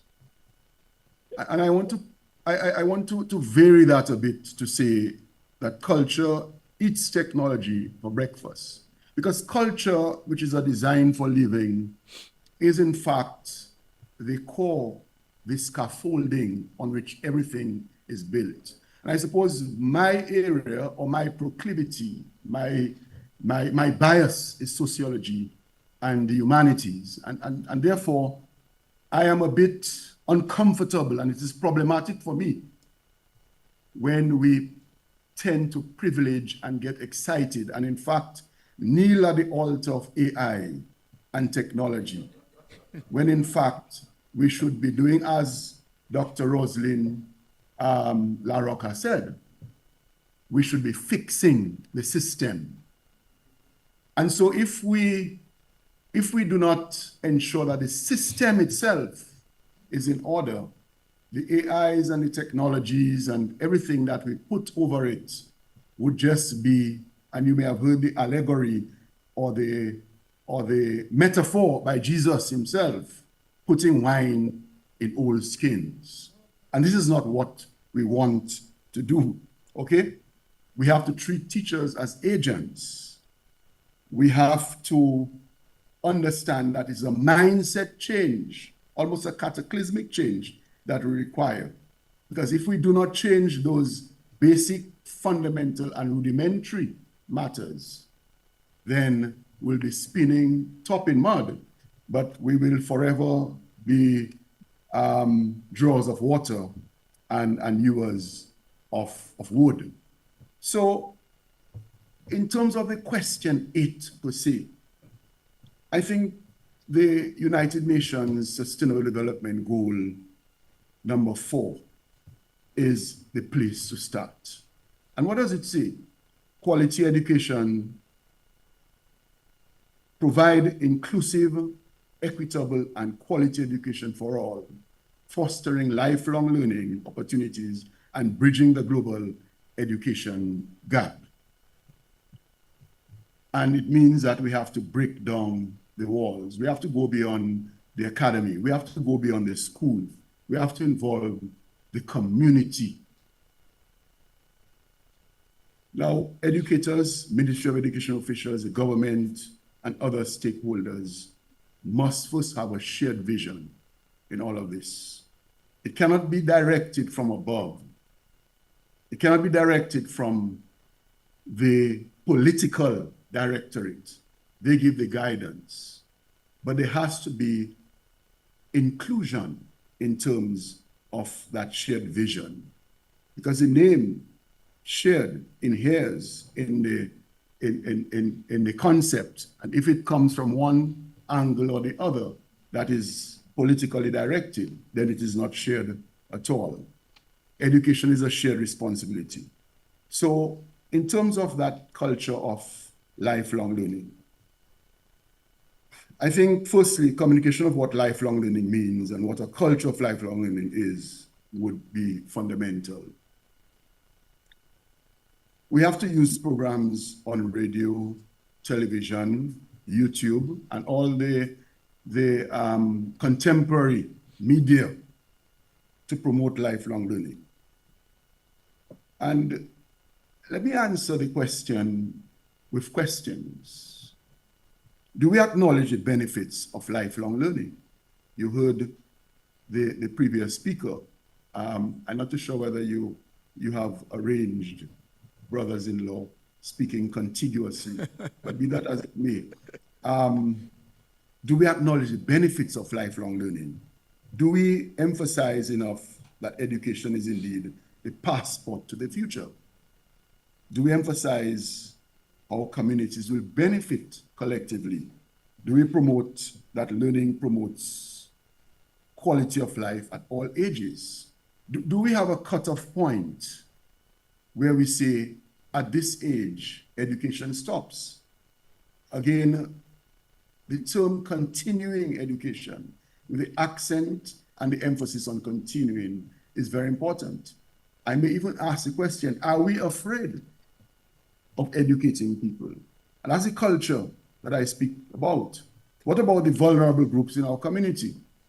If we target these groups by breaking down the walls, going outside of the school compound, the school boundaries, for instance, this shift will and can help to reduce poverty, discrimination, and inequality. You heard Dr. Joseph speak about the two young men who have come directly from high school to the university. That is a good model, but how are we going to support them in that regard? So it is not only the responsibility of governments. The NGOs have to be part of that shared vision. Private sector, communities, and government. We must engage the parents, elderlies, or the elders of our society, the local businesses as partners, involving parents, for instance, in school activities and projects. For example, a teacher could bring in a guest speaker, and we're talking about simple matters, as Dr. Larrock says. We start from small, one cocoa full the basket, okay? A teacher invites or brings in a guest speaker from the community to interact with the students. What about that? And share issues facing the community. In that way, the theoretical aspects are made live and real so that the theory can be applied to the real problems in the society that community person, community elder, for instance, would espouse in the classroom. So this gives real life experiences, okay? And of course, the person coming to speak must not be anxious about anything. They must not be concerned about speaking of a matter or an issue in the community that affects them. If there is that, then that constraint on free speech is also problematic. Allow the public to visit the school to see exhibitions of students' work. I am not au fait with what's happening today in the high schools per se, but I'm not too sure how often we have what we used to have when growing up, exhibitions, okay? Host lectures, workshops on topics relevant to social issues. Ask elders to volunteer in school to serve as mentors. But your culture has to allow that. Your culture has to be one that does not dump and chuck away old people, what we call old people, which in itself has a stigma. But it has to embrace. And when you do that, the depth of knowledge, community knowledge that can emanate. Ask business leaders or parents or former students to share their expertise by organizing and sponsoring evening classes for adults. Utilize social media to keep everyone informed of school events and activities. Collaborate with local businesses to provide students with real-world learning experiences. Host regular parent-teacher conferences so that their teachers and your parents speak. And not only the parents of the good students, quote unquote good students, because you know who comes to PTA meetings, the parents who really are part of the choir, and then those whose children may be problematic are away. How do you seek out those parents and bring them in? Plan field trips on which students and parents will attend, you know? And I think it all comes back to the old African proverb. It takes a child, it takes a village to raise a child, okay? So it has to be an all hands on deck. Schools, family, community groups, and businesses must work together. We must understand and recognize, according to UNESCO, the holistic character of lifelong learning. We must promote transdisciplinary research and intersectoral collaboration. We must place vulnerable groups at the core of lifelong learning. We must establish lifelong learning as a common good. And that is why I emphasize that the culture is very important. And in terms of the system, to superimpose all of this on the system without repairing the system would be, as I said, spinning top in mud. We have to understand that it's not only the theoretical aspects, but the emotional intelligence, the social problem-solving skills, and so on. All of these have to be addressed in order to arrive at this culture that will support and embrace the lifelong learning. As I said, moderator, there's a lot that you have packed in tonight. Yes. There's a lot that can be said, but we are limited by time, really. Yeah, I was actually going to ask you to move into number 6, which you just intimated a while ago, just a short bit. But it is not deliberate to put the brothers-in-law back to back, no. But I'm going to continue in that vein, though. And I'm going to call Michelle again. Because within the OECS and CARICOM, there are frameworks. You know, just a couple of days ago, I heard, radio host Matt Peltier with, I think it was Dr. Jean-Jacques and someone else, promoting the idea of free movement between the OECS territories. So within the OECS and CARICOM, there are frameworks of educational integration, UE, Dr. Sevra, the Caribbean Examination Council. So how can Dominica more actively, Mr. Williams, leverage regional partnerships to share resources, offer specialized in-person and online courses, create more opportunities for student and teacher exchange? Dr. Sevra hinted, inviting guest speakers, community leaders into classrooms, or sharing best practices without losing sovereign control over our educational priorities and development objectives. And before Mr. Williams continue, let me just remind everyone that our esteemed panel, everyone, are SMA old boys. Okay? So let's just continue to... And teacher. Yes. All right. Dr. Larrock, yes. Thank you, Mr. Moderator. Yes.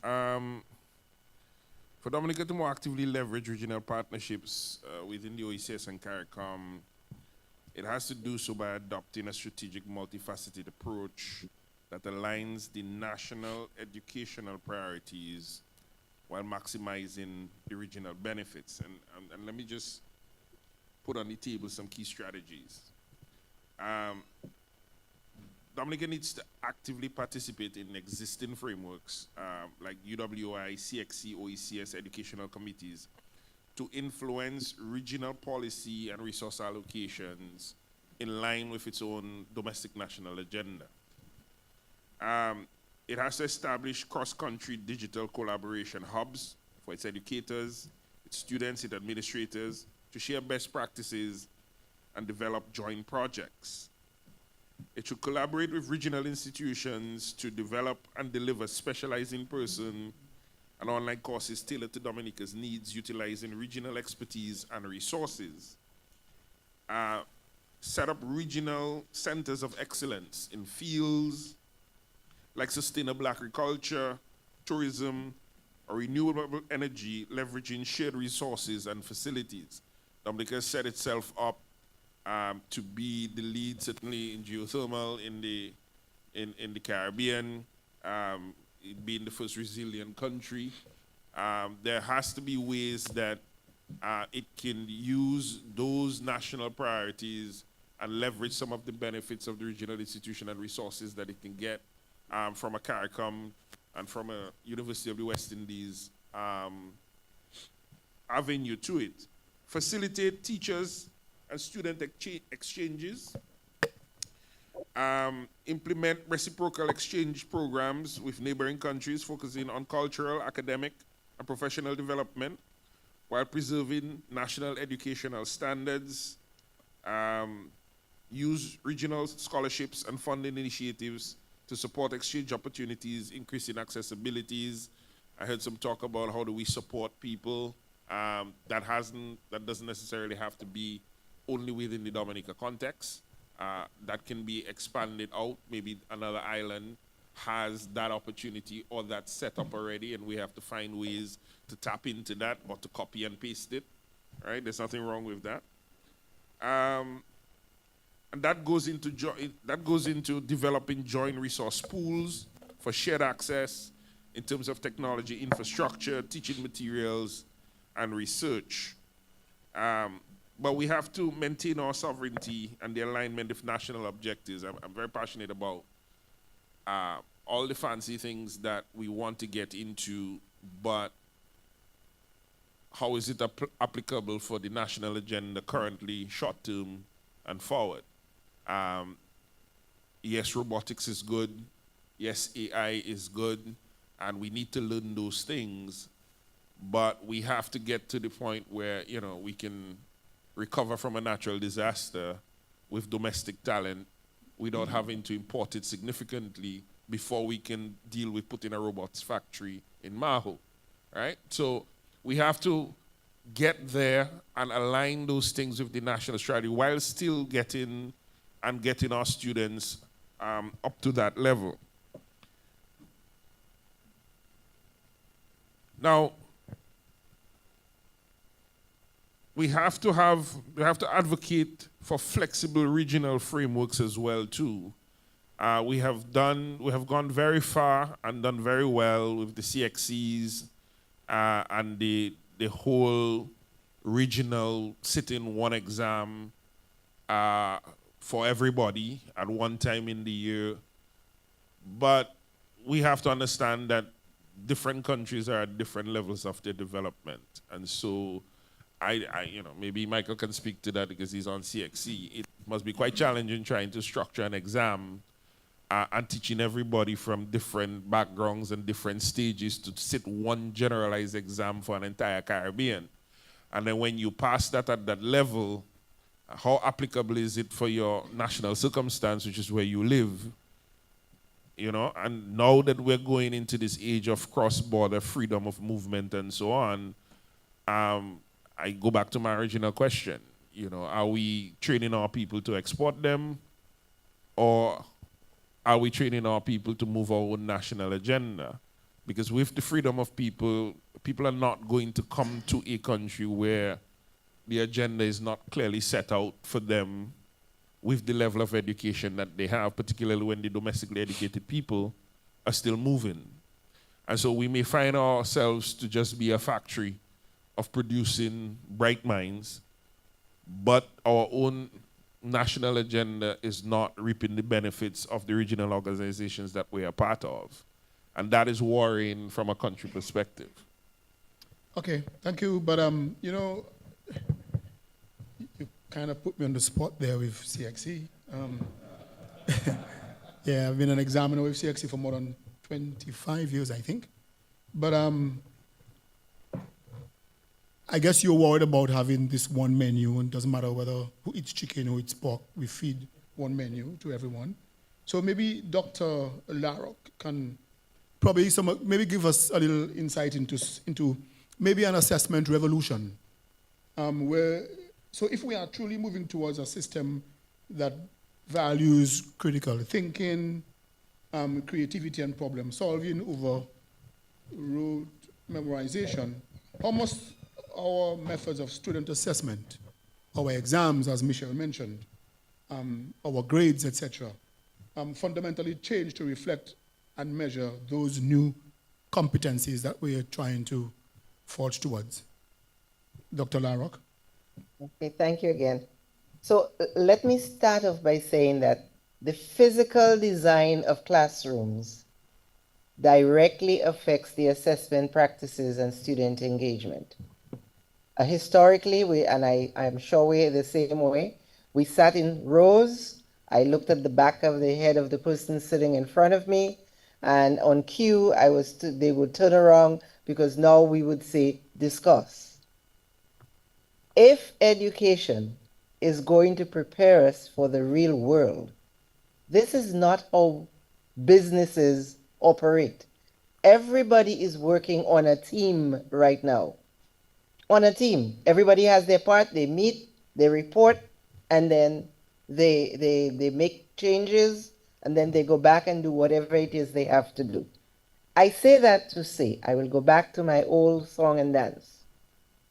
If we cannot get kids to collaborate, if we cannot get kids to work in teams, if we cannot get kids to review the work of their peers, we are wasting our time. If the final exam cannot be a project, something generated by the student where they take the knowledge and do something new, it's called the transfer of knowledge. And all the rote assessments is done during the school year. What exactly are we doing? Because I want you to take what I teach you. For example, in my book, and I didn't want to bring my book up, one of the assessments we did is at the very beginning of the year, and that was for 10th graders. We did a survey and we asked the kids, where do you see yourself in the next 10 years? And whatever they answered, we took that and we molded the content to those professions that the kids said they were interested in. So the kid, for example, who said, I want to be an editor at a newspaper, his final project was to take the content and write a news release on the content.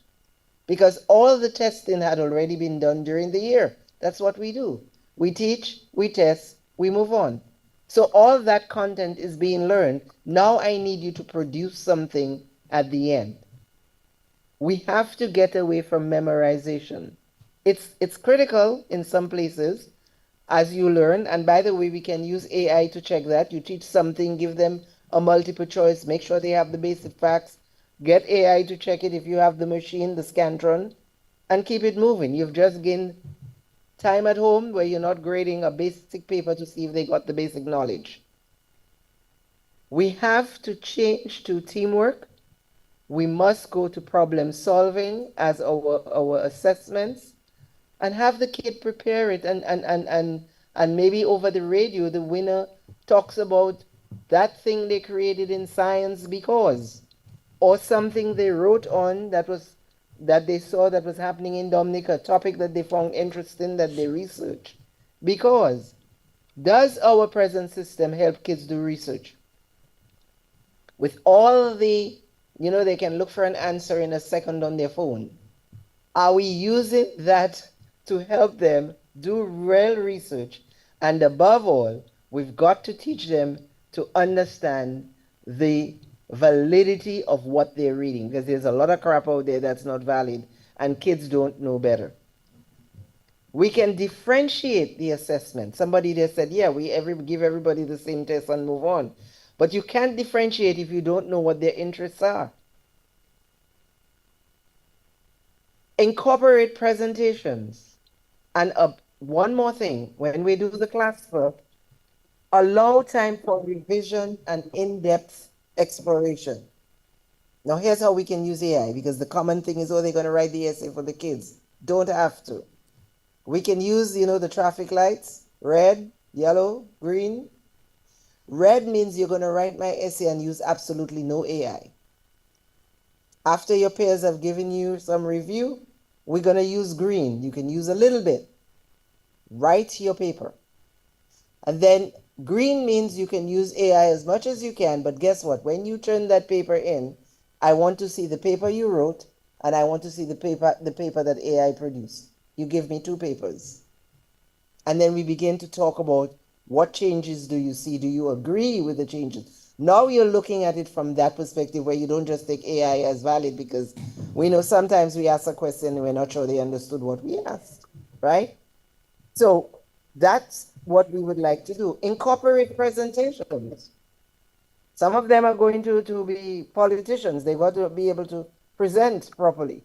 So incorporate presentations where possible as a form of assessment.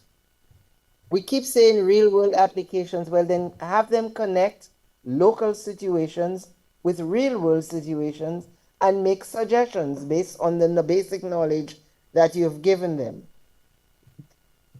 Here's a sore spot where we're going to need parents to help. Group grades will help because it will foster collaborative work. But I do know that when the group gets a poor grade because someone was slacking, parents will say, well, my kid should have gotten an A because they did their part. Newsflash, you could be in the worst company, but you could be the star of that company. When the company gets a review, nobody cares about your stardom. So we're preparing you for life. It is important that we look at what the workforce demands and modify our assessments to mirror those demands, because after all, we say what? We're preparing you for life. Thank you. Thank you, Dr. Larrock. Yeah, thank you. Thank you.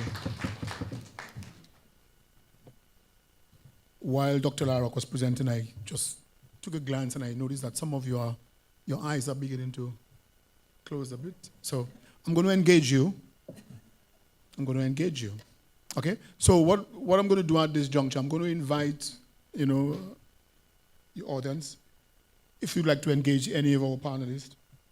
And before I ask the final call to action from all of our esteemed panel. So if there's any contribution you'd like to make, any point you'd like to raise based on a few of the ideas that I raised earlier, from foundational identity, the relevance of the curriculum. I had an idea on the digital divide, but that was captured by Dr. Augustine and Dr. Larrock as well. Teacher transformation came up. Mr. Williams spoke about the economic alignment. We spoke about regional collaboration, parental and community engagement. Dr. Severus spoke on this one. And we just heard about the assessment revolution. So if there's anything you'd like to, Yep. Okay. Good evening, all. First, let me just commend the SMA Reunion Committee for organizing this forum. It's live for DBS, so I guess a lot of people listening. I just want to ask Dr. Sever a question. When he said that you have to fix the system before you... No, what I want to find out is when he said that you should fix the system and not add on all the AI material, I just want his opinion as to how do you manage fixing the system and adding? Do you wait until you fix the system first and then you add other? How do you navigate those two? That's the question I would like to. Yeah, Dr. Safa. Very good question. Very good question. Now, I think in the dynamics and of life and in the real world, you cannot do it chronologically. You have to do it almost concurrently. So I want you to construe what I said as an alert, as a consciousness that AI and technology, and here is the principle of the global campus, which is the technological campus speaking. Okay, and I'm speaking about that because we understand that our input in the academy, talking about university, is very important in terms of the output that you get. So AI, giving students tablets and that sort of thing, and the technology does not resolve the core. It is perhaps can be construed as band-aid. So what about the what you might call the banal and routine matters, the taken for granted matters, as a supportive working environment? Things like the teacher's health, mental health, and wellness, even matters like implementing day of policies for teachers, you know, to allow them to engage in personal pursuits, but also study. Improve working conditions, which is another whole area by itself. Because we all know, and let us not fool ourselves, in a lot of our societies, including Dominica, teachers take their little salaries to buy food, nutrition for students. Those things are still happening, you know, and the salaries have not increased, you know, providing more resources so that they can do the work that they are trained to do and the work that they're employed to do, you know. I spoke about better pay, remuneration, and that kind of thing. Opportunities for teachers to participate in decision-making at the school level, allowing teachers to select strategies that they're most comfortable with, because they're agents, they're not automatons. They are human beings, okay, and they have ideas. Providing the usual grants and privileging the teachers in that respect, prioritizing them in terms of getting them trained in the same AI that we speak of, in terms of what Dr. Larocque spoke about, because you have to have training in order for you to discern an essay, and you have to know your students too, that is written by your students and one that is written by AI. There's a certain state and you know, lack of creativity that you might see in a certain banal AI writing that if you compare to what a student writes, and if you know that student, you know that is not his or her work, you know. So that those kinds of matters, and I was referencing very briefly the emotional intelligence aspects, you know, for both your teachers and your students, you know, so that, you know, let me share with you a quotation from Shannon Cobran, who is the head of educational training at the SDG Academy. And she says, education must get soft. Education must get soft to better prepare students for work. You know, if your education system does not contain or does not carry those aspects that teaches self-awareness, self-management, social awareness, relationship skills, for both your teachers and your students, problem solving, critical thinking, then I'm saying to you that the AI and the technology would just be an add-on. So the point is that, I think it's Dr. Dublin who asked the question, that culture and the supportive environment must drive the technology. Seek first the kingdom of culture, and the system and all the rest will fall in line. Thank you, Dr. Sevre. Thank you very much. Thank you. Thank Yeah. you. Thank you. Okay. Yes, please go ahead, sir. One more or just? No, go ahead. Go ahead. Oh, okay. I'm Robert Alexander, class of, I think that was the best class of 74. The class of 83 was the best. Oh, no. That's not what I heard. That's not what I heard. But anyway, my question is for Dr. Agustin. You mentioned different aspects as to how you can, how the community can engage itself through certain aspects of development.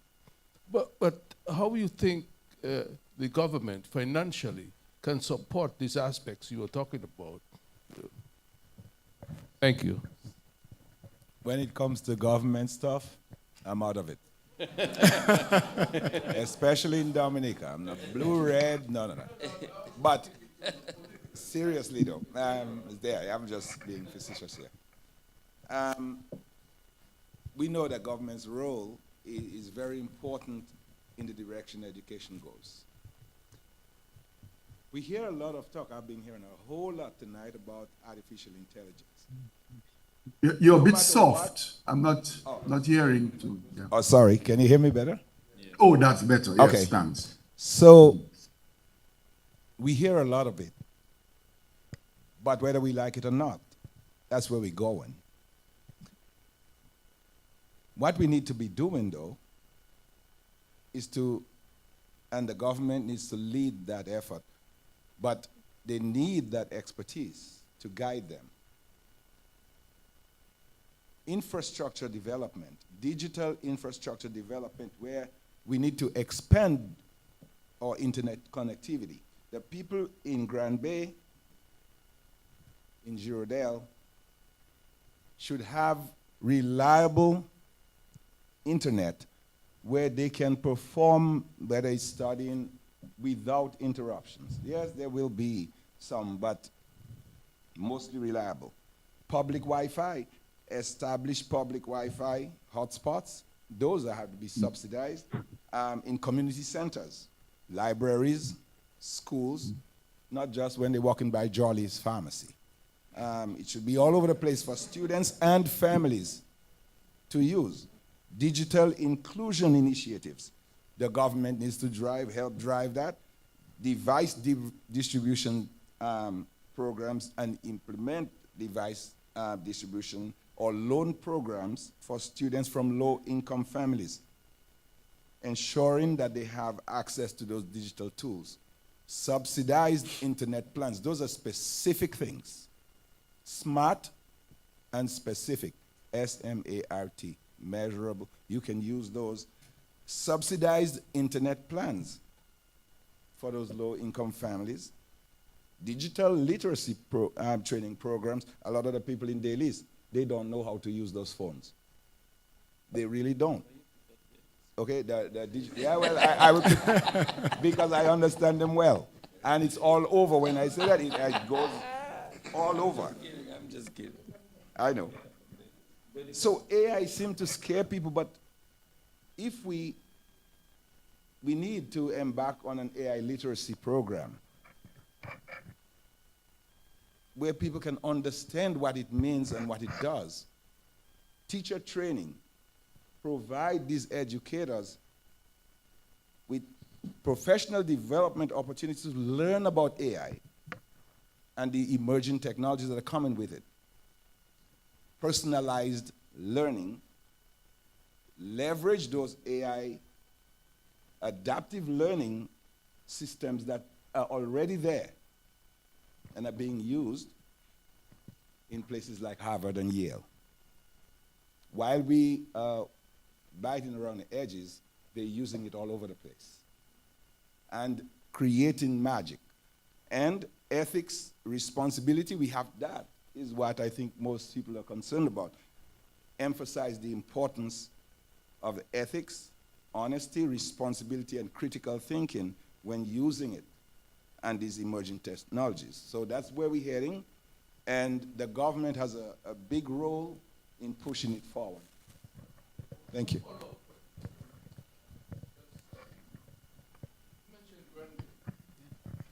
How did you know I was from Granby?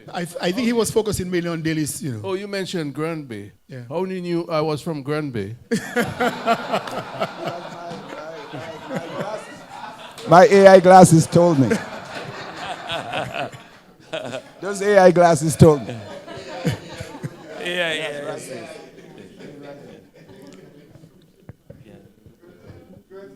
Mr. Tavernier, I know, I know we're talking about advanced education here. Although, I know Mr. Saverin spoke about, cost and the relevance of education measured against the cost of education, and wanting to do, go to school in the US, and that will be way more expensive than doing it locally. But no matter how we skin this cat, cost is a factor, it is a factor. So my question to you is, in your experience and with the networks that you've been involved in the US, educational networks, even with your college and everything, are there any opportunities for, maybe just, for example, some cities have sister cities, so LA would be a sister city of, I don't know, maybe Grand Bay or something, you know what I'm saying? But is there any opportunities for this where, there could be opportunities for people? For example, they spoke about whatever it is, twinning, sister city, whatever it is. Sobers always have to correct me. So, but we were talking about the pipeline from high school to college. I mean, that's the natural trend in the US. I mean, it's sounding like we have two students who've made the transition, but that's normally that's what happens. You leave high school and you go straight to, we have a couple kids who right on the cusp of doing that. So in terms of the, creating some connections, I mean, what possibilities are there? And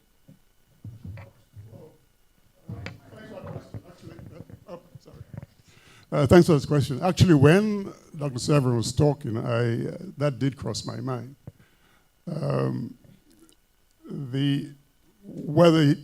Whether we like it or not, there is still a cachet to U.S. education. That goes without saying. And so while he was talking, I was saying, I was thinking, maybe we should talk at some point and see if there is a way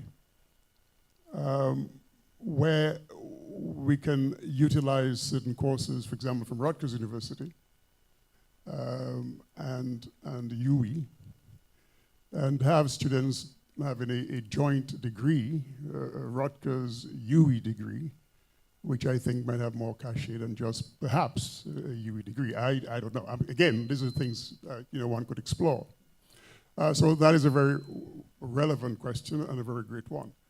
Indeed, we partner with community colleges, and what we tell the students, okay, why don't you do your first 2 years at a community college?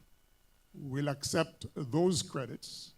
You come to Rutgers and you spend 2 years, so your 4 years, and you end up with a Rutgers degree instead of a community college degree. And by doing so, you save tons of money. So that is a very fair and relevant question. And perhaps Dr. Sever and I will be talking at some point to see if there are possibilities in that area. For example, like, we're streaming this, right? So maybe you could, sometimes you have a side stream that would go, you know what I'm saying? I mean, I'm playing, but you know what I'm saying, right? I mean, there's a cost associated with it, but we have to find ways to make it possible to make education more available. More affordable as well. Let's get one more. I think Mr. Moderator, before you go on, I just want to assure everyone here that so joint degrees is not a new concept to the University of the West Indies. We do have joint degrees with institutions, you know, in various parts of the world, usually at the master's level. So that is something that is already in train with the University of the West Indies, and so it is something that can always be explored further. So there is precedent. Okay, let's just before we get to Mr. Augustus, let's just get Dr. Augustine wanted to make just one quick point. Just a quick point about what we're talking about right now. Dr. Severin is talking about the UE and the UE university partnerships and Dr. Tabney about this. But what if we could do it from the state college? I took the job as professor at Wilberforce University in Ohio under two conditions, because I retired and I was coming home to have fun. One was that I could do it from here. That was the hook. When they said yes, the other part was the reverse has to be true. That the students at the state college here in Dominica could register and get accepted and be conditionally approved for acceptance into Wilberforce and continue right on to their bachelor's without having to step out or stay right at their houses and do it. If I can teach from here to students in Ohio, the reverse has to be true. Otherwise... Yep. Okay, my question. People in this country, we tend to think that every other Dominican is a lawyer, is an engineer, is a doctor. And Mr. Williams said that we tend to become a factory where we produce educated people in various skills, and they leave and they go. Okay?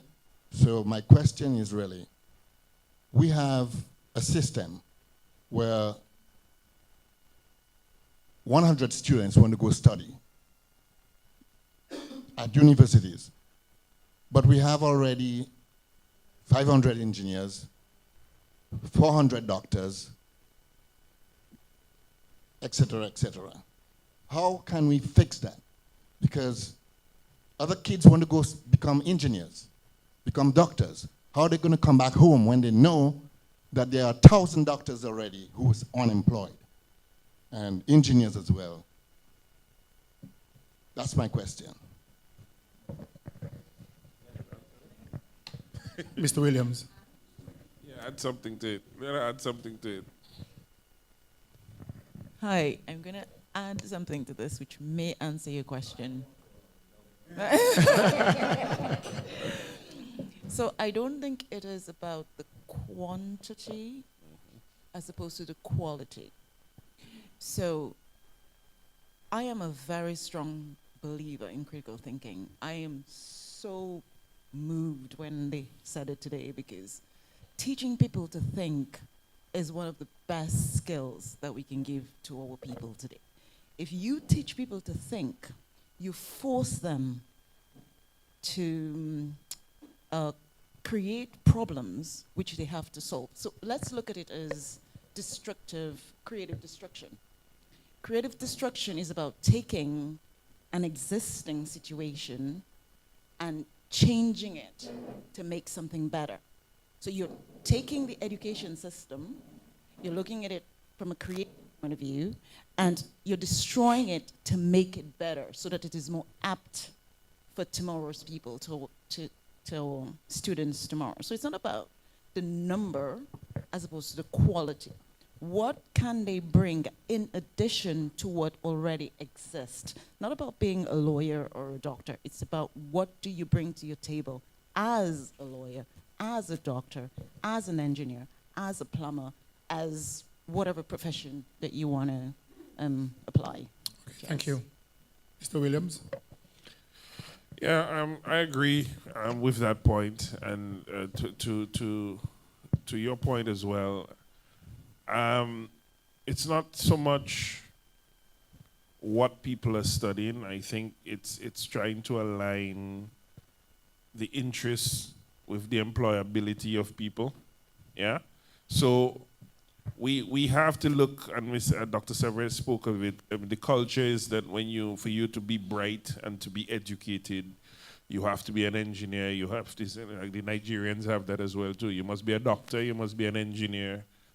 You must be a lawyer. Anything else you have to become, you are not quote unquote educated enough. And I think one of so we have been stuck into that tunnel where what we want our children to be is a doctor, a lawyer, and an engineer. And so we have a lot of those. And you find the space, the economic space for these people are very small in a small island developing state. The reality is, if we do not lay out the needs assessment of the country and what it needs, then you are basically, and you create formal avenues for people to gain interest in those other areas, then you're still going to have everybody, as soon as their child can pass a CXC or an A-level, well, you should go and be a lawyer because this is what we consider to be the high-level professional task. For instance, right now, I mean, there was a time when Dominica had a lot of accountants. There are not that many anymore. You can hardly find one, right? Some have left, but there isn't the active student engagement in that tunnel anymore. And you cannot drive industry and business without professionals in those key skills. Now, they're not lawyers, they're not engineers, but every professional accountant will tell you that they genuflected every discipline of every business in their professional career. And so I think what we need to do is to open the space to at the high school level to give students a broader vision as to what it is that they can be. Everybody wants to be a social influencer. Everybody wants to be a social media advertiser because that's what they're seeing online as a way that they can become employable and to make money. And so what we have to do now is to determine locally what are the areas that we need outside of doctor, lawyer, and engineer, and we do need those as well too, and what pathways can people go through. Like I said, you is the institution that is doing that heavily at their level, particularly for people in the workforce. But from the secondary education, it's still tunnel vision to pass CXC. Right? It's still tunnel vision to pass. You ask for formers. I remember when I was going SMA, Brother Jimin and them, we'd have sessions of what do you want to be and so on, and then you had to choose almost from whether you were going to science or business. Most formers don't have a clue. They just want to pass the CXC and then they think about that after. Then I'm talking to young people now that want to go to university. They want to leave in January. What do you want to study? It doesn't matter is what I've heard. They just want to go to university. And so I don't think we have enough national conversation on what are we training our people to do and how are we supposed to create the industries for them to return to. Everybody's saying, oh, you send people and study and they never come back. Or there's nothing for them to come back to, like as if it's supposed to fall from the sky. We have to start doing it at a secondary level and opening up the opportunities. We're investing heavily in certain industries. For instance, I use geothermal. You're going to need mechanical and electrical engineers moving forward for the next 20, 25, 30 years in that industry. You have an airport that is coming. You're going to need aeronautical engineers. You're going to need air traffic controllers. You're going to need a lot of people that, okay, in the interim, you're probably going to have to import that based on where these projects are. But you have to build that into the education system so that that is a viable path for employment and for people can go to study to know, well, yes, I can come back and do that. Thank you very much. I'd like to get you home before 9:30. Yeah? Mr. Let's have Moderator, one more question, and then I'm going to have a call to action. Two? I thought I was the moderator. I want to get you home at 9:30. Yeah. Moderator, can I say something? Yeah. Before the next question. Mr. Pinard? Yes. My concern is, like Yeah. most of us went to school and some fellows didn't make it, like, when you say were they non-achievers or what, but still, let us say they fell grades below us.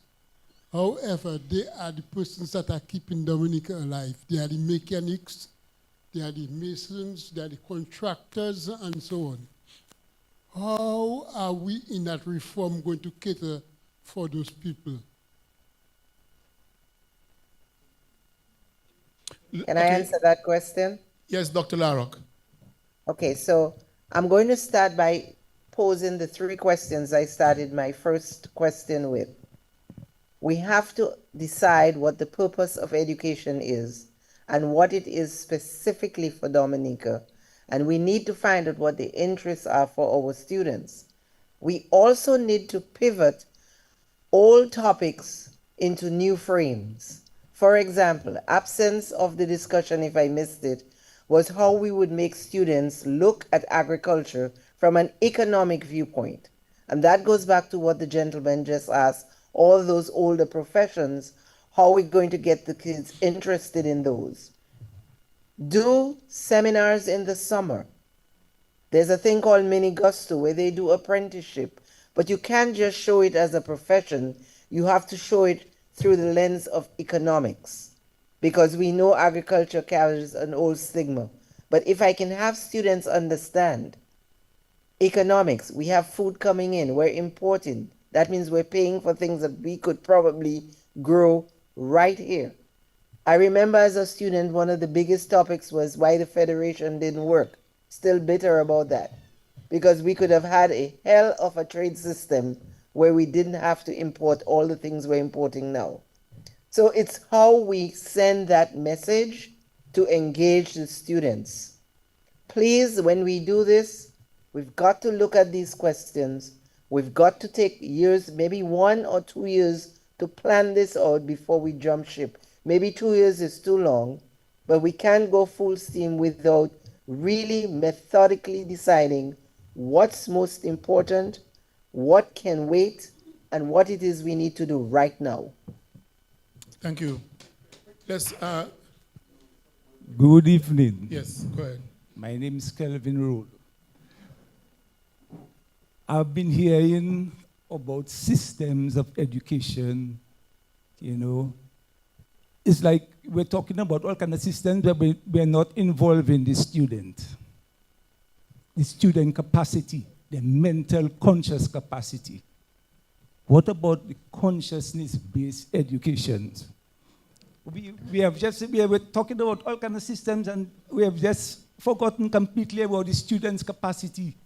There is something called consciousness-based education that develops the capacity, the mental capacity of the student, so that they can enjoy the full potential of their life. School, for some people, is a very stressful event. For me, when I was going to school, I found it was very stressful until I got involved in mental techniques to enable me to release stress and focus my attention. I was able to focus my attention. That is what I'm talking about.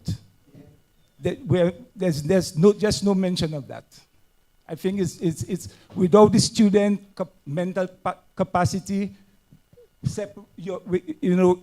we're just halfway on the problem. Okay, thank you. Let's just take. Moderator, I want to do two things: agree and disagree with the gentleman. I disagree that we have not touched on it. I think that's unfair. Yes. Yeah. I spoke about the mental health and wellness of the student and the teacher. Yes. And that is the system I spoke about on which we build AI and technology. And also emotional intelligence is all what you're speaking of is exactly emotional intelligence. How do we get students to be self-aware, to self-regulate? How do we motivate them? How do we treat them empathy? How do we teach them the social skills? So, but again, I did concede that we have loaded a lot into tonight. So some topics can just be skimmed. But I do agree with you that the student is our raison d'etre, and we have to focus on the student. So that's why I say I disagree and agree with you. Thank you, Dr. But I Severin. think we did touch it. But give them disrespectful reference to it, and perhaps you may say, because the night is loaded. Thanks. Go ahead, sir.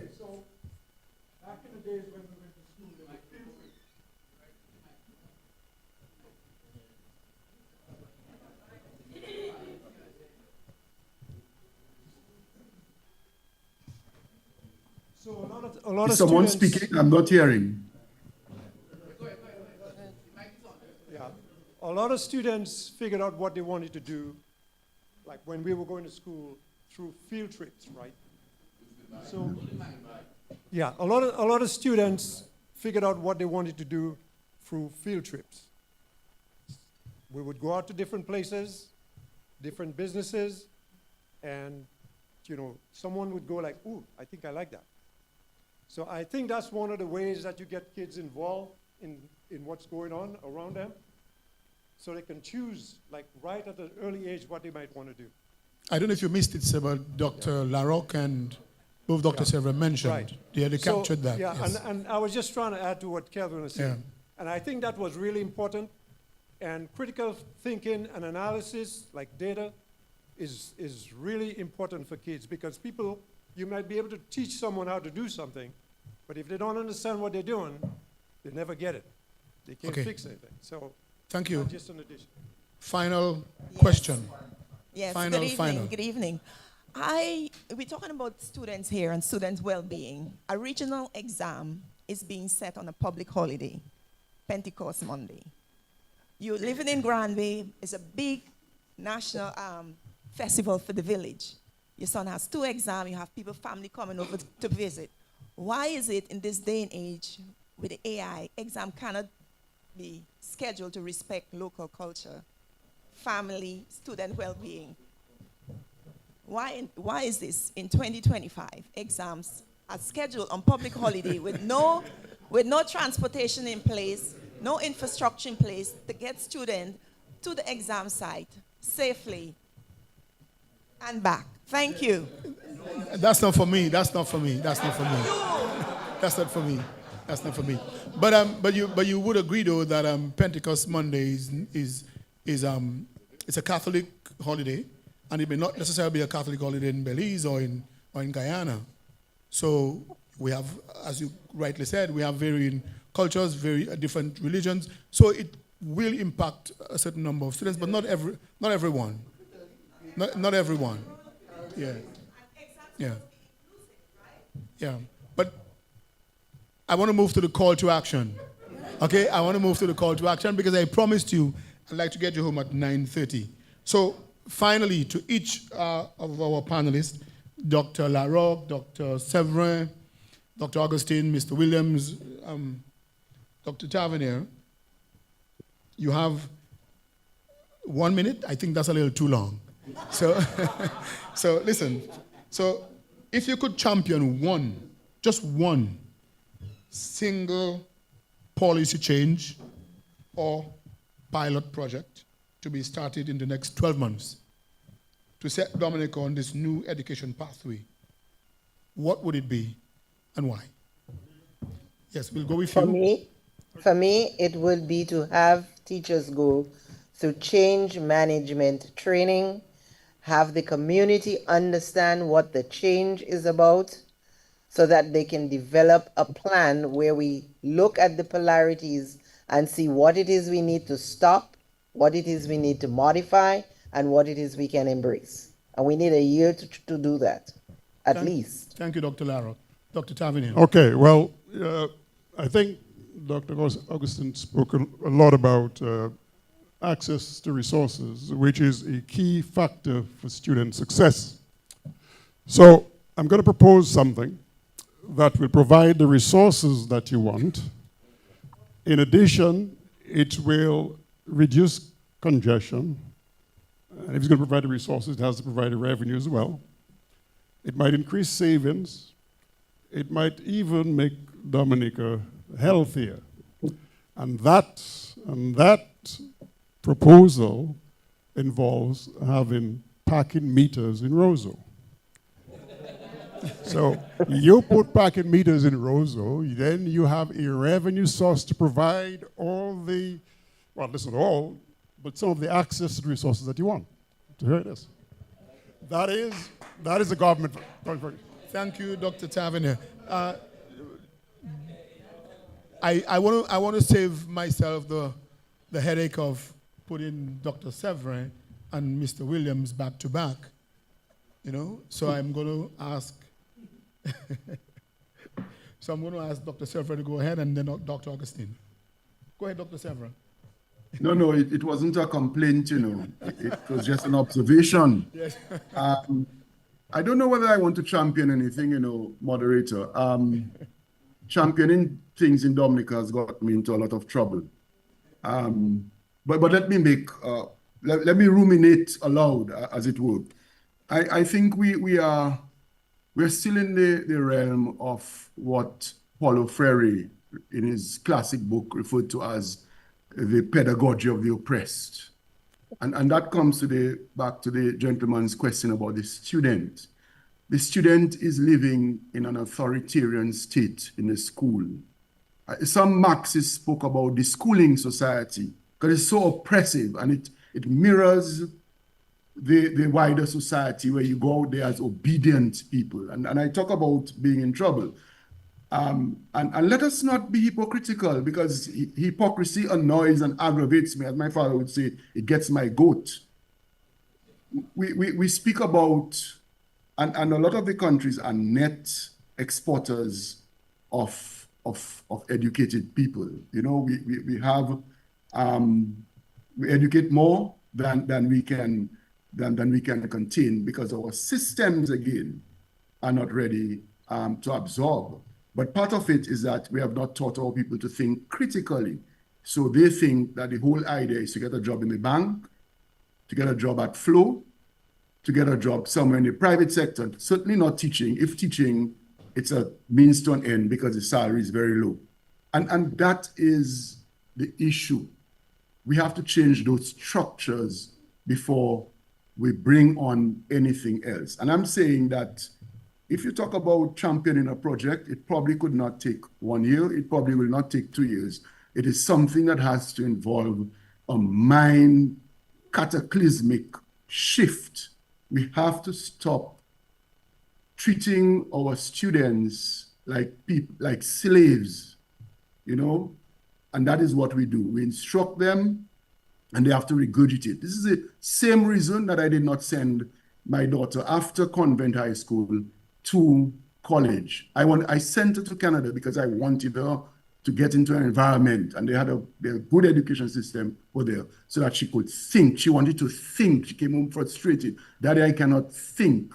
You know, I taught my social studies students to think. When you talk about democracy and electoral process, I taught them to think. Whatever they have become now, I don't take any blame for it or credit. That's the safest thing to do. But thinking, Dr. Irvin Andre taught us civics in high school. And SMA, again, he taught us to think. It seems that they have taken away social studies, they have taken away history. So teaching history, getting rid of that pedagogy of the oppressed scenario, teaching liberal arts, letting us know who we are. I think that is the project that I would champion if I were given the opportunity to. You, but it is Dr. Severin. long term. Yeah. Well, I know Augustines usually find themselves in trouble. So I'm pretty sure Dr. Augustine would not shy away from that one. So what would you champion? I would hook up with Dr. Tavernier and set that Dominica on a path, yes, from Dailies all the way through. with the infrastructure, start putting in place the infrastructure, the digital infrastructure that will help these kids, the platform that you will need to build all these things on, you're talking about, you need that. Excuse me. Now, we're talking about critical thinking. The doctor of philosophy, that PhD, is not a PhD in something. It's a doctor of learning. Philosophia, 2 Greek words, the love, a doctorate in the love of learning. And the thing that we forget, while we're talking about teaching children about critical thinking, we have forgotten how to teach them how to learn. Because when you teach somebody how to learn, after about a month of mentoring them, I promise you, you won't need them. They won't need you anymore. They will keep getting A's after A's because there is a simple way to get those A's. That was exactly what I did at SMA and all through. It is very, very simple. And it starts with that syllabus that we hand out. Because that syllabus tells the student exactly what they're going to be tested on. It is the professor taking that textbook, going through that, all these words in there, and saying, those are the things that I think are important to you. When you teach them that, and they match it with the objectives in the front of the chapter and test it with the questions, there's no way they won't get an A. So we have to teach them how to learn. The critical thinking part will follow. I agree. Mr. Williams.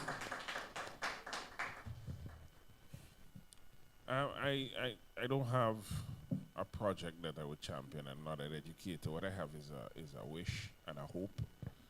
And the wish and the hope is that the architects of our national development at the highest level will build out the value chain to achieve those goals, all the way down to the education system that they foster.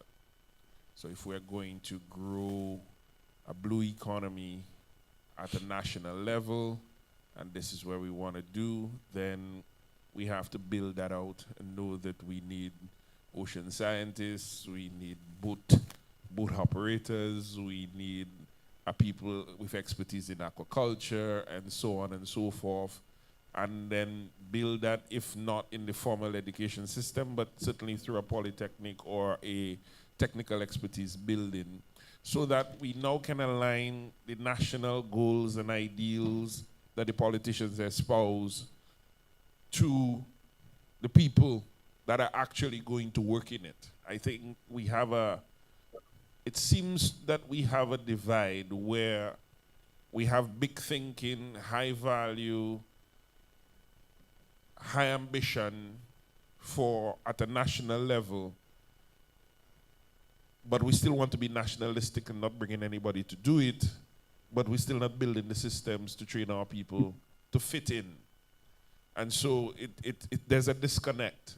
And so my wish and hope is that we can do that needs assessment as a country and a community and try to align all our ducks in a row, for lack of a better term, so that we can achieve those things, right? Because you cannot move a country forward in silos. There has to be all parties come into play, both at the high level, at the operational level, at the private sector level, and at the education level as well too. So, thank you very much. It's 9:28.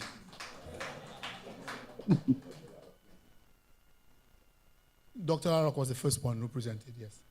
You know, you've been a great panel. Yes, excellent. Yeah. I don't know if the class of 74, 75, I don't know if Mr. Esprit Sobers, Alvin, I don't know if you are aware that currently our education system, I understood, is under reform or review. You know, we heard the Prime Minister, said, he thinks it is time to review it, and everybody was called to action to review. So I'm going to suggest that, you know, you get maybe one or two of those guys yourselves and take that delegation up to Cornwall Street somewhere. Yeah, maybe you can maybe take one or two of the questions. Don't say I wrote it. And see how we could get, you know, some level of engagement, because there's a lot of food for thought that could probably fit into our current reform that is now ongoing. I'd like to thank you, the esteemed panel, for an excellent evening. And I'm glad my task is over. Thank you.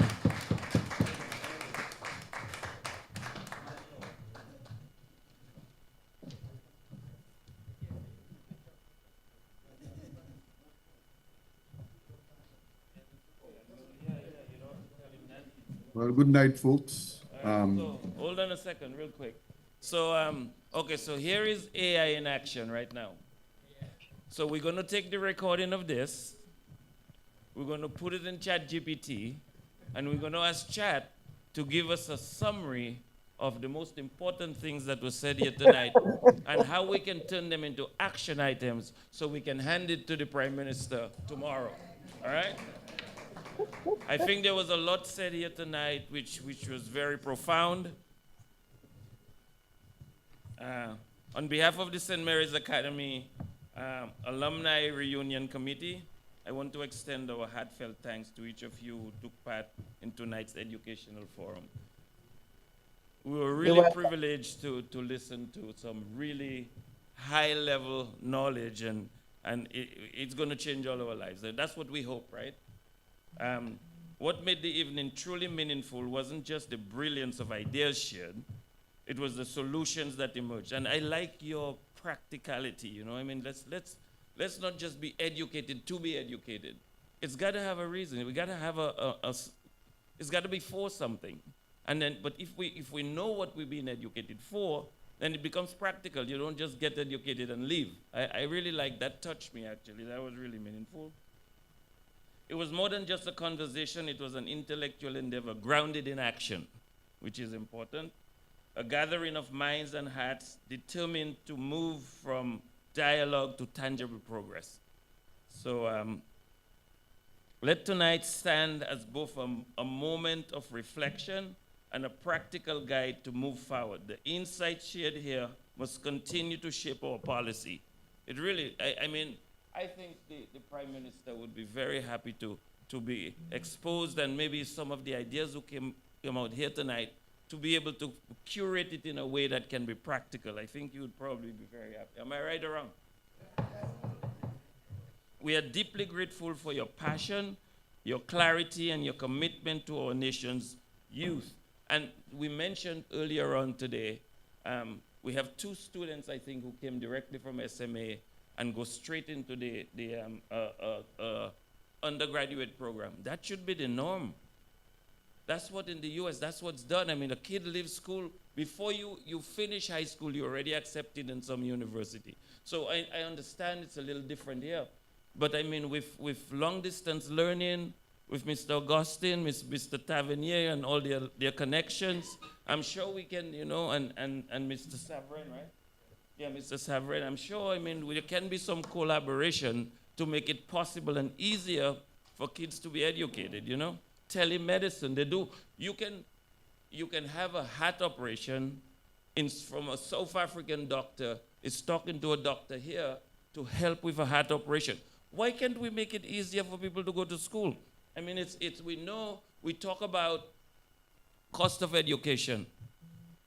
You know, it is not cheap. It is not cheap, but we have to make it affordable and we have to make it practical. I like those models you were talking about micro models. So everything doesn't have to be a 4-year degree. You know what I'm saying? And then we have to remove the stigma of not having a 4-year degree, thinking that you're not educated. It's ridiculous. We need, especially now, am I okay? We good? We good? So we have, you know, like service industry is huge here. I know you mentioned geothermal, but service industry is huge here. I mean, you can be you can be educated or have some type of model. What you call it, a micro? What did you call it? You call it a model. It's some kind of, it's not a full degree, but some, yeah. But someone is trained to do some aspect of in the service industry. It's not a full degree, but at least they can give the quality of service and the level of service that makes our service in Dominica exceptional. So thank you very much. I do have to mention some sponsors. Jeez, Sobers is a whole bunch of people Sobers want me to. So bear with me. I'm going to try to do it as quickly as possible. If I run out of breath, it's Sobers' fault. So we'll do it alphabetically. AC Shillingford, Adidas, Adler Hamlet. Those are the people who would like to thank for making not only this event possible, but the whole reunion. And we do have a couple things left in the reunion, but Sobers, you're killing me. Adler Hamlet, Ambassador Leroy Waddix, Charles, Angus McIntyre, Archipelago, Trading, Ashton Luge, Bishop of Roseau, Brother Egbert Germain, Bullseye Pharmacy, Central Corporate Credit Union, Cornell Phillip, Damian Bellot, DBS Radio. Thank you, Cecil, for all what you've done. We really appreciate it. The Dean of the Roseau Cathedral, Nigel Karam, Deepex, Dominica Lotteries Commission, Dominica News Online, Dominica Public Service Union, Dr. Gerald Birmingham, Duncan Stowe, Educational Forum panelists, the wonderful people who are here today, Dr. Rosalind LaRoque, Dr. Francis Severin, Mr. Michael Williams, Dr.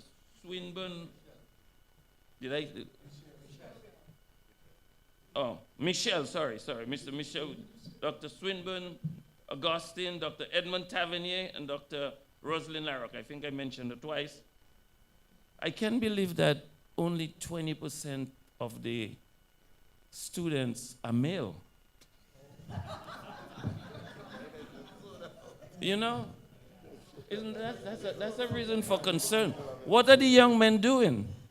Again, you did mention that it must be relevant, it must be something relevant to it's got to be meaningful, right? And I think you mentioned that there are efforts being made also to incorporate them, and even in those women tend to. So maybe we should maybe you know what, maybe in Dominica, maybe it's an example of women, you know, gaining prominence, you know? And it's maybe not so, I mean, yes, we want to get the guys in school, but maybe we need to, instead of, anyway. Okay, so, Eric Douglas, Fine Foods Incorporated, Franklin Moses, Government of Dominica, Hesketh Myers, HHV Research and Company, Hesketh Myler, Jizz Bookstore, Jennifer Fidel, Kyrie FM, thank you, Vanessa, Kenrick Jean-Pierre, Kervin Daniel, Lambert Lewis, Leonard Joseph, Lindomat Supermarket, Linford John and family, thank you, Linford. Michael Augustine, Michael Williams, and what's that? Oh, Michelle Williams, Navigant. Jesus, Sobers. Miguel Labadie, Milo Services, Multi-Solution Inc. Thank you so much, brother, for what you've done. We really appreciate it.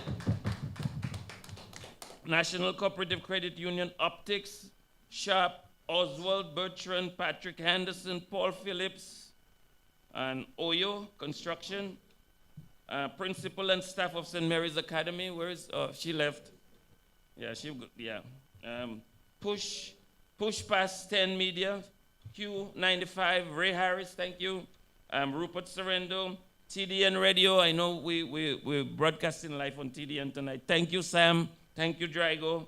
And the sign man, Tim Duran, Trevor Bertrand and the Bertrand and Company, Tuapiton Water, UWI Global Campus. Thank you so much. And Vance LeBlanc. And what's the last guy Shane? Shane, yeah, the broker. So he helped us get some stuff off the port today. Yeah. I didn't say it correctly, you say? Okay, what am I supposed to say? And Burton and Co. Oh, Trevor Burton and Co. Okay. So I know we have some English teachers in the room today. I thought my wife was the only one trying to translate, you know? So thank you so much, folks. Thank you so much. Tonight was, I mean, we all, you know, feel good about it. And as I said, we will have a transcript. We will have a transcript for the Prime Minister tomorrow, or maybe not tomorrow, but soon. Huh? Oh, yeah. So we do have some mugs for sale. So now we're selling stuff. We do have some mugs for sale. They're $25. It's to raise funds all for everything that we do this week, folks. Feel free to contribute as much as you want because it's to raise funds to repair the roof of the Egbert German wing. SMA Alvin going to kick me out now, I think. Thank you very much, guys.